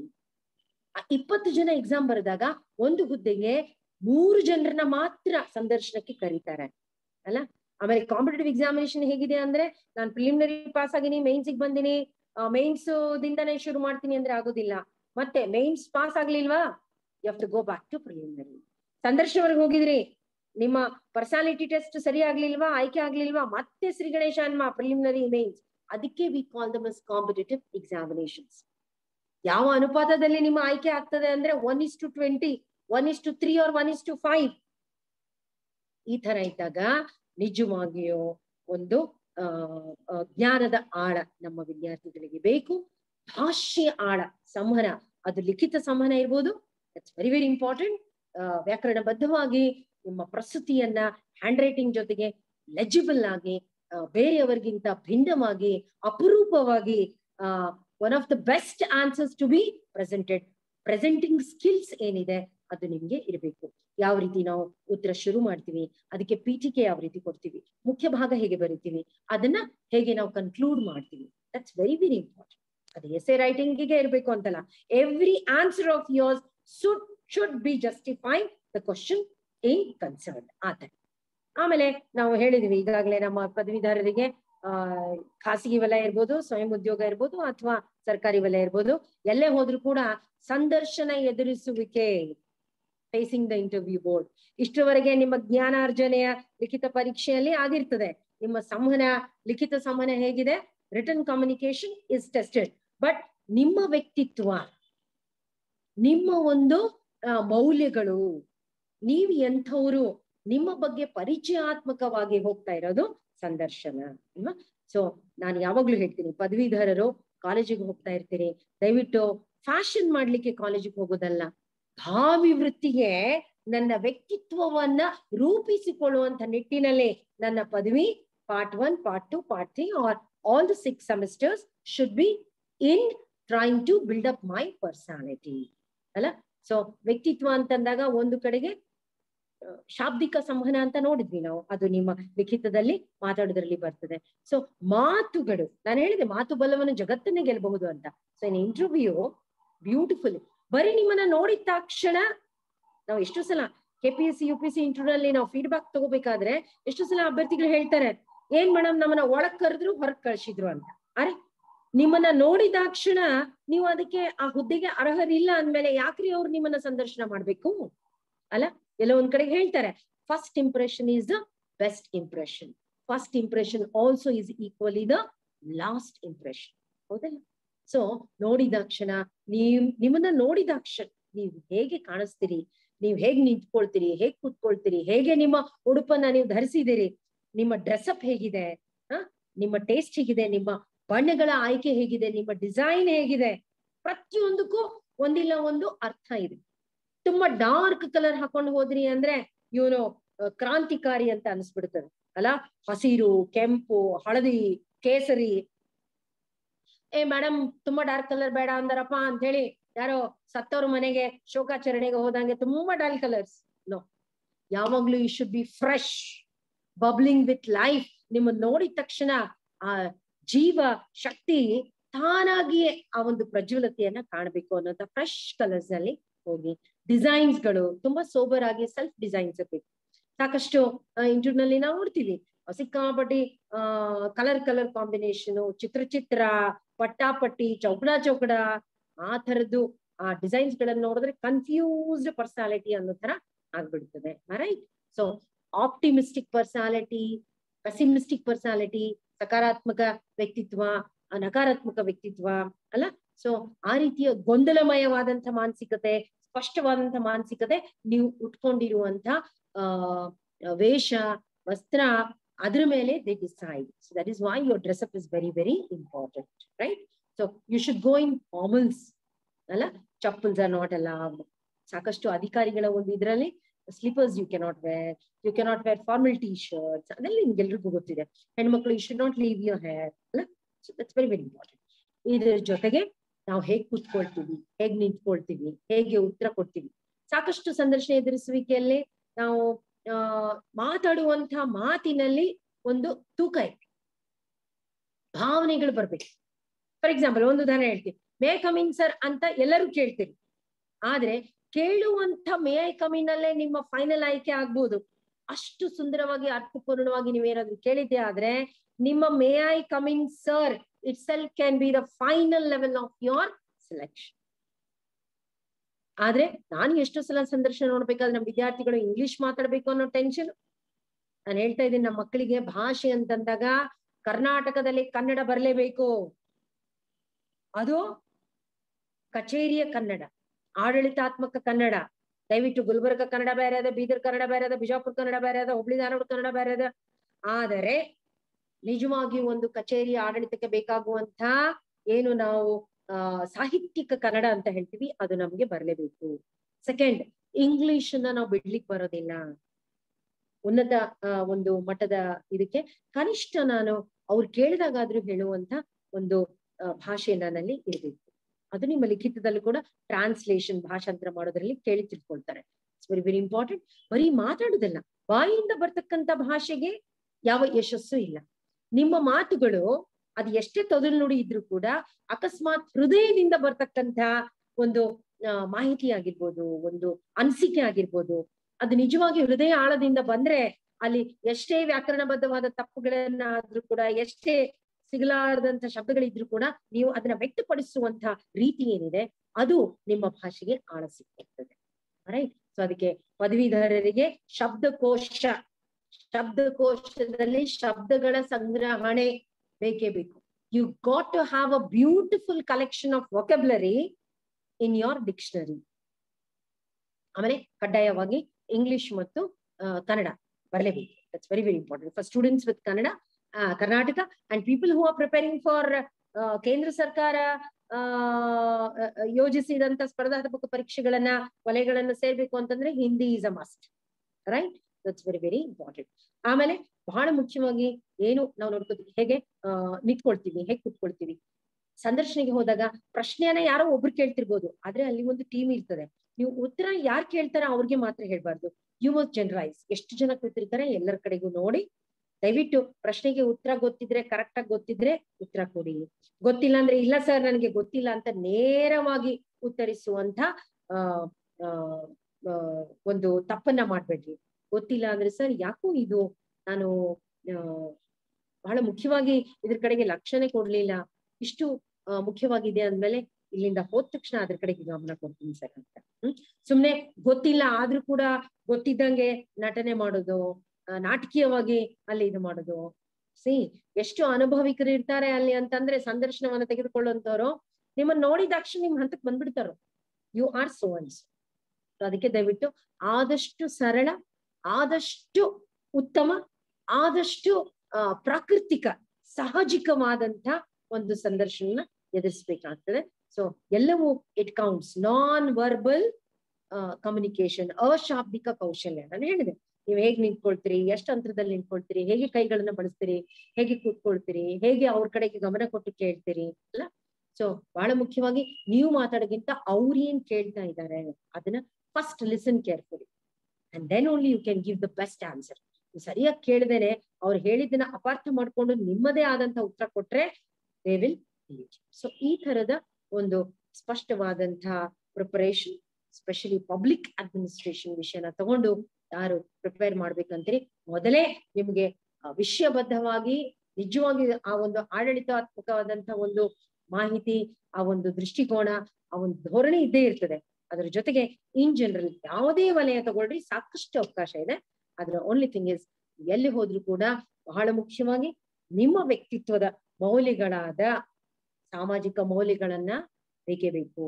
ನೈತಿಕ ಮೌಲ್ಯಗಳು ಯಶಸ್ಸಿಗೆ ನಾಂದಿಯನ್ನ ಹಾಡ್ತವೆ. You got to have all the sets of moral values, you got to have all the sets of social values, you got to have all the sets of ವೃತ್ತಿ ಮೌಲ್ಯಗಳು, ಪ್ರೊಫೆಷನಲ್ ವ್ಯಾಲ್ಯೂಸ್, ಪ್ಲಸ್ ಎಲ್ರಿಗಿಂತ ಮಿಗಿಲಾಗಿ ಮಾನವೀಯ ಮೌಲ್ಯಗಳು. ಯಾಕಂದ್ರೆ ನಾನು ಹೇಳಿದೆ, ಸೇತುವೆಯಾಗಿ ಈ public administration is into so many fields. ಯಾವ ಕ್ಷೇತ್ರ ಕೂಡ ಸಮಾಜದ್ದು ಈ ಸಾರ್ವಜನಿಕ ಆಡಳಿತದಿಂದ ದೂರವಾಗಿಲ್ಲ. ಏನ್ ತಗೊಂಡ್ರು ಅಲ್ಲಿ ಇದೀರಿ ನೀವು. ಸೊ ಹೀಗಾಗಿ ಆ ಮಾನವೀಯ ಮೌಲ್ಯಗಳು ಅಂತೂ ನಿಮಗೆ ಬಹಳ ಮುಖ್ಯವಾಗಿ ಬೇಕಾಗ್ತದೆ. ಅದ್ರ ಜೊತೆಗೆ ಇತ್ತೀಚೆಗೆ ನಾನು ಹೇಳಿದೆ, ಸ್ಪಷ್ಟವಾದ ಒಂದು ಸಂವಹನ, ಸ್ಪಷ್ಟವಾದಂತಹ ಆಳವಾದ ಭಾಷೆ, ಆ ಒಂದು ಸಂವಹನದ ಕೌಶಲ್ಯ, ಪರಿಣಿತಿ, ಕಲೆಯಾಗಿ ಬರ್ತಕ್ಕಂಥ ಒಂದು ಮಾತು, ಮಾತಿಗೆ ಸಿಗತಕ್ಕಂಥ ಸ್ಪಷ್ಟತೆ ಮತ್ತು ಆಳ, ಅದನ್ನ ವ್ಯಕ್ತಪಡಿಸುವಂತ ಪ್ರಶ್ನಾತ್ಮಕವಾಗಿ ಬರಬೇಕು, ಆದೇಶವಾಗಿ ಬರಬೇಕು, ಕಳಕಳಿ ವಿನಂತಿ ಪೂರ್ವಕವಾಗಿ ಬರಬೇಕು. ಅದೆಲ್ಲಾನು ನೀವು ಮಾತಾಡುವಾಗ ನಿಮ್ಮ ಭಾಷೆಗೆ ಆಳ ಸಿಗ್ತಾ ಇರ್ಬೇಕು. ಯಾವ ಧ್ವನಿಯ ಒಂದು ವಾಲ್ಯೂಮ್ದಲ್ಲಿ, ಪಿಚ್ಚಲ್ಲಿ ನಾನು ಮಾತಾಡ್ಬೇಕು, ಜೋರಾಗಿ ಮಾತಾಡ್ಬೇಕಾ, ಕಡಿಮೆ ಮಾತಾಡ್ಬೇಕಾ, ಕೇಳಿಸೋ ಹಾಗೆ ಮಾತಾಡ್ಬೇಕಾ, ತುಂಬಾ ಜೋರಾಗಿ ಕೇಳಿಸ್ತಾ ಇದೆಯಾ, ಕೇಳಿಸ್ತಾನೆ ಇಲ್ವಾ, all that should be taken care of. Is it clear? ಸುಮ್ನೆ ಅನಾವಶ್ಯಕವಾಗಿ ಇರೋರೇ 2 ಜನ ಇರ್ತಾರೆ, 5 ಜನ ಇರ್ತಾರೆ, ಜೋರಾಗಿ ಮಾತಾಡೋದು ಇಲ್ಲ. ಇಷ್ಟು ದೊಡ್ಡ ಸಮೂಹ ಇದೆ, ಅವ್ರಿದ್ರೆ ಗುಂಪು ಚರ್ಚೆಗಳ ಮಾಡ್ತಾ ಇದ್ರಿ, ನಾನು ಹೇಳಿದ್ದು ಗೊತ್ತೇ ಆಗ್ತಾ ಇಲ್ಲ. ಆ ತರ ಸ್ಪಷ್ಟವಾದಂತಹ ಒಂದು ಸಂವಹನ ಕೌಶಲ್ಯ, ಇದ್ರ ಜೊತೆಗೆ ನಾಯಕತ್ವ, ಲೀಡರ್ಶಿಪ್. ಇವತ್ತು ಪ್ರತಿಯೊಂದು ಕ್ಷೇತ್ರದಲ್ಲೂ ಕೂಡ, ಸ್ಪೆಷಲಿ ವಿತ್ ಪಬ್ಲಿಕ್ ಅಡ್ಮಿನಿಸ್ಟ್ರೇಷನ್, ಯಾರಾದ್ರೂ ನಿಮ್ಮ ವ್ಯಕ್ತಿತ್ವದ ಒಂದು ಮೌಲ್ಯಗಳನ್ನ ಇವತ್ತು ಅವ್ರು ಏನಾದ್ರೂ ಪರಿಶೀಲನೆ ಮಾಡ್ತಾ ಇದ್ದಾರೆ, ನಿಮ್ಮಲ್ಲಿ ಏನ್ ತಗೋಬೇಕು ಅಂತ ಇದ್ದಾರೆ ಅಂದ್ರೆ, ಒಂದು ನಾಯಕತ್ವ ಬಹಳ ಮುಖ್ಯವಾಗಿ, leadership quality should be there in. ಎರಡನೇದು ಬಹಳ ಮುಖ್ಯವಾಗಿ ಏನು ಅಂದ್ರೆ, ಜವಾಬ್ದಾರಿ ತೆಗೆದುಕೊಳ್ಳುವಂತ ವ್ಯಕ್ತಿತ್ವ ನಿಮ್ಮಲ್ಲಿ ಇದೆಯಾ? Are you in a position to take risk taking factor ನಿಮ್ಮಲ್ಲಿ ಇದೆಯಾ?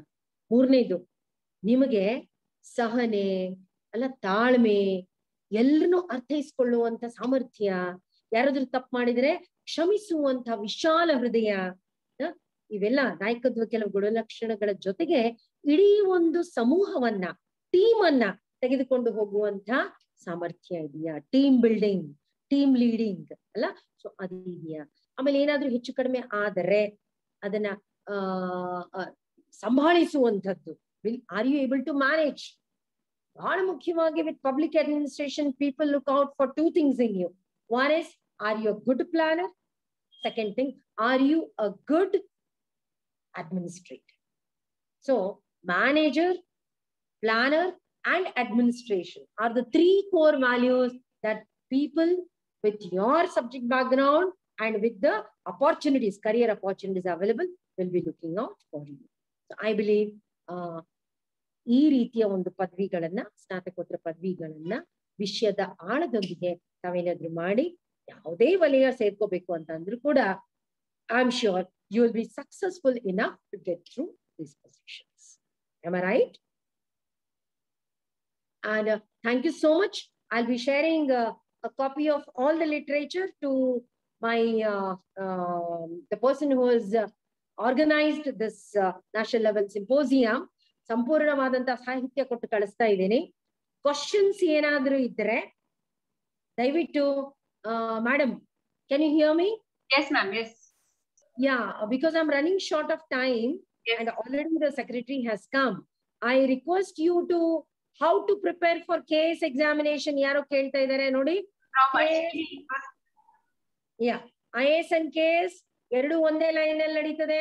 ಅದೇ 3 ಹಂತದ ಪರೀಕ್ಷೆ, ಪ್ರಿಲಿಮಿನರಿ, ಮೇನ್ಸ್ ಅಂಡ್ ಇಂಟರ್ವ್ಯೂ. ಆದರೆ ಕರ್ನಾಟಕದ ಕೇಸ್ ಪರೀಕ್ಷೆನ ರೆಡಿ ಮಾಡ್ಕೋಬೇಕು ಅಂತಂದ್ರೆ ನಿಮಗೆ ವಿಷಯ ಬೇರೆ ಆಗಿರ್ತದೆ. ಕರ್ನಾಟಕದ ಮಾಹಿತಿಗಳು ಅತಿ ಹೆಚ್ಚು ಅಂಕಗಳಿಗೆ ಕೇಳ್ತಾರೆ. ಕರ್ನಾಟಕದ ಇತಿಹಾಸ, ಕರ್ನಾಟಕದ ರಾಜ್ಯಶಾಸ್ತ್ರ, ಕರ್ನಾಟಕದ ಭೂಗೋಳ ಶಾಸ್ತ್ರ ಅಂತ all pertaining to general knowledge, current events ಎಲ್ಲ ಮ್ಯಾಕ್ಸಿಮಮ್ ಅತಿ ಹೆಚ್ಚು ಮಾಹಿತಿ ಕರ್ನಾಟಕದ್ದು ಕೇಸ್ ನಲ್ಲಿ. ಸೆಕೆಂಡ್ ಸೆಂಟ್ರಲ್ ಕೇಂದ್ರದ್ದು, ಆಮೇಲೆ ವಿಶ್ವದ್ದು ಆತರ ಇರ್ತದೆ. ಬಟ್ UPSC ಯಲ್ಲಿ ಕೇಂದ್ರ ಸರ್ಕಾರದ ಪರೀಕ್ಷೆಗಳಲ್ಲಿ ಅತಿ ಹೆಚ್ಚು ರಾಷ್ಟ್ರೀಯ ಮಟ್ಟದ್ದು, ಆಮೇಲೆ ಅಂತಾರಾಷ್ಟ್ರೀಯ ಮಟ್ಟದ್ದು, ಆಮೇಲೆ ನಮ್ಮ ರಾಜ್ಯ ಆತರ ಇರ್ತದೆ. ಕೇಸ್ ಪರೀಕ್ಷೆಗಳಿಗೆ ಜನರಲ್ ಮೆರಿಟ್ ಸ್ಟೂಡೆಂಟ್ಸ್ಗೆ ಯಾರು ಪರೀಕ್ಷೆ ಬರೀಬೇಕಂತೀರಿ, ನೀವು ಒಂದು ಪದವಿಯನ್ನ ಹೊಂದಿದ್ರೆ ಸಾಕು, you are eligible for KAS examination. General merit candidates ಪದವಿಯ ಅಂತಿಮ ವರ್ಷ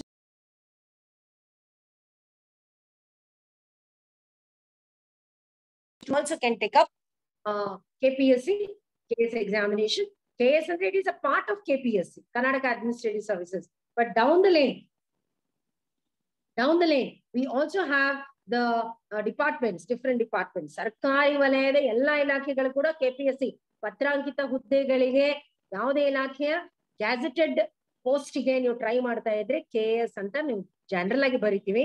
ಆದ್ರೆ KPSC ಅದರಲ್ಲಿ KS ಅಂದ್ರೆ ಆಡಳಿತಾತ್ಮಕವಾಗಿ ರೆವೆನ್ಯೂ ಡಿಪಾರ್ಟ್ಮೆಂಟ್ಸ್ ಏನಿದಾವೆ, ಅದು ಅಸಿಸ್ಟೆಂಟ್ ಕಮಿಷನರ್ ಇರ್ಬೋದು, ತಹಶೀಲ್ದಾರ್ ಇರ್ಬೋದು, ಅವ್ರಗಳಿಗೆ ನಾವು KS ಅಂತ ಮಾತ್ರ ತಿಳ್ಕೊಳ್ತಾ ಇದ್ದಾರೆ. So that is how it goes on. But general merit ಸ್ಟೂಡೆಂಟ್ಸ್ಗೆ 35 ವರ್ಷಗಳ ಒಂದು ವಯೋಮಾನ ಇತಿಮಿತಿ ಇರ್ತದೆ. Till 35 you can write. SC ST ಅವ್ರಿಗೆ ಇನ್ನೊಂದು 5 ವರ್ಷದ ಸಡಲಿಕೆ till 40 years you can write. And OBC central government ಗೆ ಬರ್ತದೆ. ನಮ್ಮಲ್ಲಿ category 1, 2A, 2B, 3A, 3B ಏನು ನಿಮ್ಮ ಒಂದು ಇನ್ಕಮ್ ಲೆವೆಲ್ ನಲ್ಲಿ ಕಾಸ್ಟ್ ಇದು ಮಾಡಿರ್ತಾರೆ. ಸೊ ಅವ್ರಗಳಿಗೆ 3 ವರ್ಷದ ವಯೋಮಾನದ ಸಡಲಿಕೆ.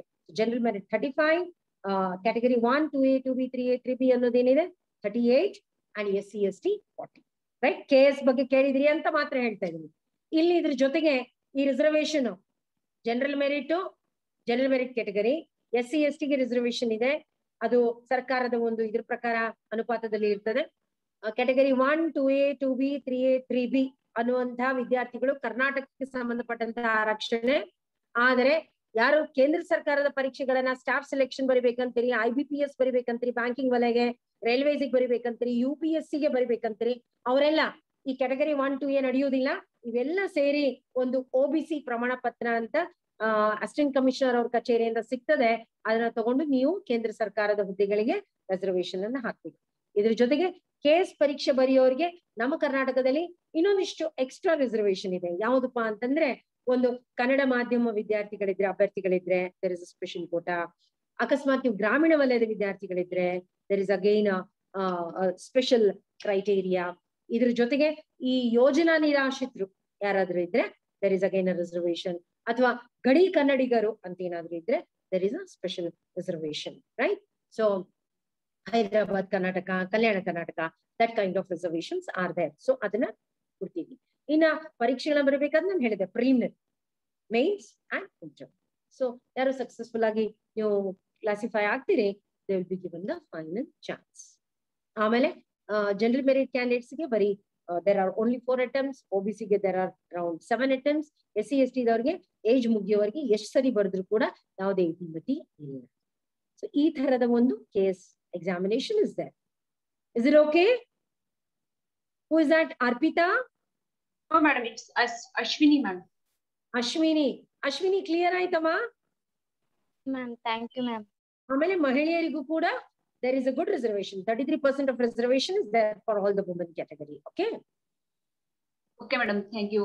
Participants, any other questions? Madam, ನನಗೊಂದು question of a doubt ಇದೆ. Can you ask me? ಯಾರದು? ನಾನು ಶಿವಲೀಲಾ ಅರುಣ್ ಶ್ರೀ ಅಂತ ಹೇಳ್ಬಿಟ್ಟು ಮೇಡಮ್, ಇದು ಬೆಳದಿ ಕಾಲೇಜಿಂದ faculty madam.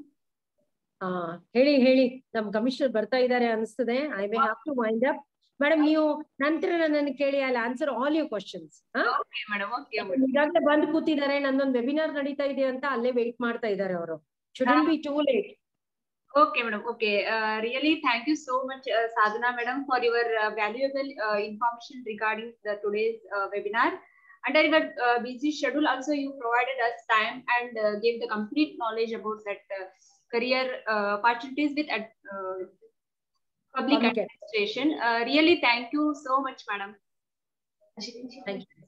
Now I request our beloved principal, Sir Maruti Domar sir, to give a presidential remarks.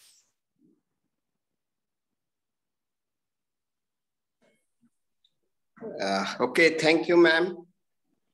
Sadhana, ma'am, thank you. Thank you, sir. First of all, I must thank you because ನಿಮ್ಮನ್ನು ಬಹಳ ದಿನದ ನಂತರ at least ಈಗ virtual ಆಗಿ ಆದ್ರೂ ಮತ್ತೆ ನೋಡ್ತಾ ಇದ್ದೀನಿ. ಮೊನ್ನೆ ಫೋನ್ ಮುಖಾಂತರವಾಗಿ ಮಾತಾಡಿದ್ದೀವಿ. For the students, I want to give a presidential remarks on the base because there is no way in giving a presidential remarks when Sadhana ma'am has presented her presentation. ಯಾಕಂದ್ರೆ ಬಹಳ ಮಕ್ಕಳಿಗೆ ಗೊತ್ತು ಹಿಮಾಲಯ ಪರ್ವತ ಎಷ್ಟು ಬೃಹದಾಕಾರವಾಗಿದೆ ಅಂತಕ್ಕಂಥದ್ದು. ಅದೇ ರೀತಿಯಾಗಿ ಸಹ್ಯಾದ್ರಿ ಶ್ರೇಣಿ ಕೂಡ ಬೃಹದಾಕಾರವಾಗಿದೆ, ಅದನ್ನ ಅಳಿಲಿಕ್ಕೆ ಬಹಳ ಕಷ್ಟ. ಅದೇ ರೀತಿಯಾಗಿ ಈ ಒಂದು ಆಳವಾದ ವಿಷಯವನ್ನ ಅತಿ ಕಡಿಮೆ ಅವಧಿಯಲ್ಲಿ in very short period of time what ever is available with her C has presented it beautifully. ಯಾಕಂದ್ರೆ ಯಾವ ಅಕ್ಬರ್ ಬೀರ್ಬಲ್ ಕತೆ ತರ ಒಂದು ಗ್ಲಾಸ್ ಅಲ್ಲಿ ಅವನ ಮಗ ಕೇಳಿದಾಗ ತಂದು ಅದರಲ್ಲಿ ನಿಜವಾದ ಆನೆಯನ್ನು ಕೂಡಿಸಿದಾಗ ಬೀರ್ಬಲ್ ಯಾವ ರೀತಿಯಾಗಿ ಒಂದು ಆಣೆಯ ಒಂದು ಸಣ್ಣ ಒಂದು ಗೊಂಬೆಯ ಮುಖಾಂತರವಾಗಿ ಅದನ್ನು ಕೂಡಿಸಿ ಅವನ ಮಗುವನ್ನು ಯಾವ ರೀತಿ ತೃಪ್ತಿ ಪಡಿಸಿದನೋ, in that way only our students have been got satisfied with this particular presentation. ಯಾಕಂದ್ರೆ ಸಾರ್ವಜನಿಕ ಆಡಳಿತ ಮತ್ತು ನಿರ್ವಹಣೆ it is very difficult. People madam ಹೇಳಿದ್ರು ಅದೇ ರೀತಿಯಾಗಿ ಎಲ್ಲರಿಗೂ ಪಬ್ಲಿಕ್ ಸರ್ವೆಂಟ್ ಆಗಬೇಕು ಅಥವಾ ಸಾರ್ವಜನಿಕ ಆಡಳಿತ ಸೇವೆಯಲ್ಲಿ ಸೇರ್ಕೊಳ್ಬೇಕು, ಭದ್ರವಾದ ನೌಕರಿ ಇರಬೇಕು ಅಂತಕ್ಕಂಥದ್ದು ಬಯಕೆ ಬಹಳ ಇರುತ್ತೆ. ಬಟ್ ಅದನ್ನ ನಿರ್ವಹಣೆ ಮಾಡ್ಕೊಂಡು ಹೋಗ್ಬೇಕಾದ್ರೆ ಎಷ್ಟು ಕಷ್ಟ ಇದೆ, ಆಡಳಿತ ನಡ್ಸ್ಕೊಂಡು ಹೋಗ್ಬೇಕಂತಕ್ಕಂಥ ಎಲ್ಲಾ ಸ್ಕಿಲ್ ಬಗ್ಗೆ ಹೇಳಿದ್ರು. That is it may be economy, efficiency and equality. Because when you are going to become a public servant in administration, you are the servant of the general public. Therefore, you must have some values. ಅಥವಾ skills ಕೂಡ ಇರ್ಬೇಕಾಗುತ್ತೆ, values ಕೂಡ ಇರ್ಬೇಕಾಗುತ್ತೆ. Skills values ಗಳ ಬಗ್ಗೆ madam clear ಆಗಿ ಹೇಳಿದ್ರು, communication skill ಎಲ್ಲವನ್ನು ಕೂಡ. So therefore I want to conclude only with the 3 particular skills which are required for the public servants or public administrator who wants to get themselves into this ocean. If you want to become a successful administrator in public administration, 3 skills are very much necessary. One is technical skill. ಯಾಕಂದ್ರೆ ಯಾವುದೇ ಒಂದು ಸಂದರ್ಭ, ಯಾವುದೇ ಒಂದು ಸನ್ನಿವೇಶ ಬಂದದ್ದನ್ನ ಯಾವ ಕಾರ್ಯದ ಮುಖಾಂತರವಾಗಿ method what use, procedure what use and the techniques what you use in handling up of that situation is very, very important. That is technical skills you must have to adopt. Then second one is human skills. Manava kaushalyagalirಬೇಕಾಗುತ್ತೆ. ಯಾಕಂದ್ರೆ you are dealing with the people. When you are going to be there in public administration, you are dealing with the people. ಅವರು ಸಾರ್ವಜನಿಕ ಆಗಿರ್ಬೋದು, ನಮ್ಮ ಮೇಲಾಧಿಕಾರಿಗಳಾಗಿರ್ಬೋದು, ನಮ್ಮ ಕೆಳಗಿನ ಹಂತದ ಅಧಿಕಾರಿಗಳು, ನಮ್ಮ ಸಮಾನವಾದ ಅಧಿಕಾರಿಗಳಾಗಿರ್ಬೋದು, ಅವರ ಜೊತೆಯಾಗಿ ನಿರ್ವಹಣೆ ಮಾಡಿಕೊಂಡು ಹೋಗ್ಬೇಕಂದ್ರೆ ನಮ್ಮಲ್ಲಿ ಹ್ಯೂಮನ್ ಸ್ಕಿಲ್ಸ್ ಗಳು ಇರಬೇಕಾಗುತ್ತೆ. Because we are dealing with the people ಅನ್ನೋದು ಮನುಷ್ಯನಲ್ಲಿ ಅರಿತುಕೊಳ್ಬೇಕಾಗುತ್ತೆ. Then third one is conceptual skills, that is ಪರಿಕಲ್ಪನಾ. ಮೇಡಮ್ ಹೇಳಿದ್ರು, because you are dealing with a different class of the people, economically weaker others. ಅವ್ರಿಗೆ ಯಾವ ರೀತಿಯಾಗಿ ನೀವು ನಿಮ್ಮ ಒಂದು ಅಧಿಕಾರದಲ್ಲಿರ್ತಕ್ಕಂಥ ಸಂದರ್ಭದಲ್ಲಿ ಅವರಿಗೆ ಹೆಲ್ಪ್ ಮಾಡಬೇಕಾಗತ್ತೆ ಅಥವಾ ನಿಮ್ಮ ಕಾರ್ಯವನ್ನು ನಿರ್ವಹಿಸಿಕೊಂಡು ಹೋದ್ರೆ people will remember you forever. So therefore ಈ ಪೈಪೋಟಿಯ ಜಗತ್ತಿನಲ್ಲಿ ವಿದ್ಯಾರ್ಥಿಗಳು ಬರೀ ಡಿಗ್ರಿಗಳನ್ನು ಪಡೆದುಕೊಂಡ್ರೆ ಸಾಕಾಗಲ್ಲ. ಡಿಗ್ರಿಗಳ ಪಡೆದುಕೊಳ್ಬೇಕಾದ್ರೆ ಅಲ್ಲಿರ್ತಕ್ಕಂಥ ವಿಷಯವನ್ನ ಆಳವಾಗಿ ಅರಿತುಕೊಂಡ್ರೆ ಮಾತ್ರ they can become successful in their examinations which are going to be conducted for the competitives. Either it may be IAS or it may be KS or it may be any kind. It may go to a corporate also.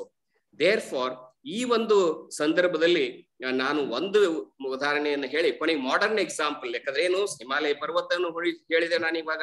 ಅದೇ ರೀತಿಯಾಗಿ ಈ ವಿಷಯವನ್ನು ಹಿಮಾಲಯ ಪರ್ವತದಂತದ್ದು ಇದ್ದದನ್ನು ತಂದು ಒಂದು video, 5 ನಿಮಿಷದ ವಿಡಿಯೋದಲ್ಲಿ ಯಾವ ರೀತಿ ನೋಡಿ ಆನಂದಿಸ್ತೀವಿ ಆ ರೀತಿ ಆನಂದಿಸಿದ್ರು ಮೇಡಮ್ ನಮ್ಗೆ ಇವತ್ತು.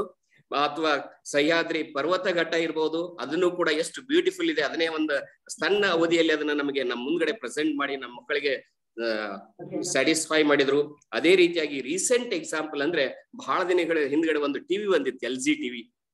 ಅಂದ್ರೆ ಬಹಳ ಜನ ಅದರಲ್ಲಿ ಕವರ್ ಆಗ್ಲಾರ್ದವ್ರನ್ನ ಕವರ್ ಮಾಡುವಂತ ಟಿವಿ ಬಂದಿತ್ತು, ಅದು LG TV, effective coverage of all the people. ಅದೇ ರೀತಿಯಾಗಿ ಈ ಒಂದು ಆಳವಾದ ವಿಷಯವನ್ನ ಅತಿ ಕಡಿಮೆ ಅವಧಿಯಲ್ಲಿ ಬಹಳ ಪರಿಣಾಮಕಾರಿಯಾಗಿ ಮಾಡಿದ್ದಕ್ಕೆ ನಾನು ನಮ್ಮ ಮಹಾವಿದ್ಯಾಲಯದ ಪರವಾಗಿ ಮತ್ತು ನನ್ನ ವೈಯಕ್ತಿಕವಾಗಿ ಧನ್ಯವಾದಗಳನ್ನು ಅರ್ಪಿಸುತ್ತಾ ನನ್ನ ಭಾಷಣಕ್ಕೆ ವಿರಾಮವನ್ನು ಹೇಳ್ತೇನೆ. Thank you madam, once again. Thank you, sir. Thank you, sir. Wishing your institute all the best. Thank you, ma'am. Thank you. Thank you. Thank you, sir. And now I request Dr. N.A. Kaugeri, sir, to present vote of thanks. Sir, over to you. Thank you. Good afternoon, everyone. It is my pleasure to propose vote of thanks on this webinar. First of all, I thank Srimati Sadhana Pote, Joint Director, Department of Employment and Training, Bangalore, for her thought-provoking and informative address. Ma'am, thank you very much. Next, I also thank our beautiful principal, Professor Maruti A. Dombar, principal, for supporting us for organize this webinar. Sir, thank you very much. And next, I also thank the organizer of this webinar, Professor G.K. Akki, HOD of Political Department. Thank you, madam. And also I thank all students and faculty members so for the attending this webinar and support us. Thank you, Nanda.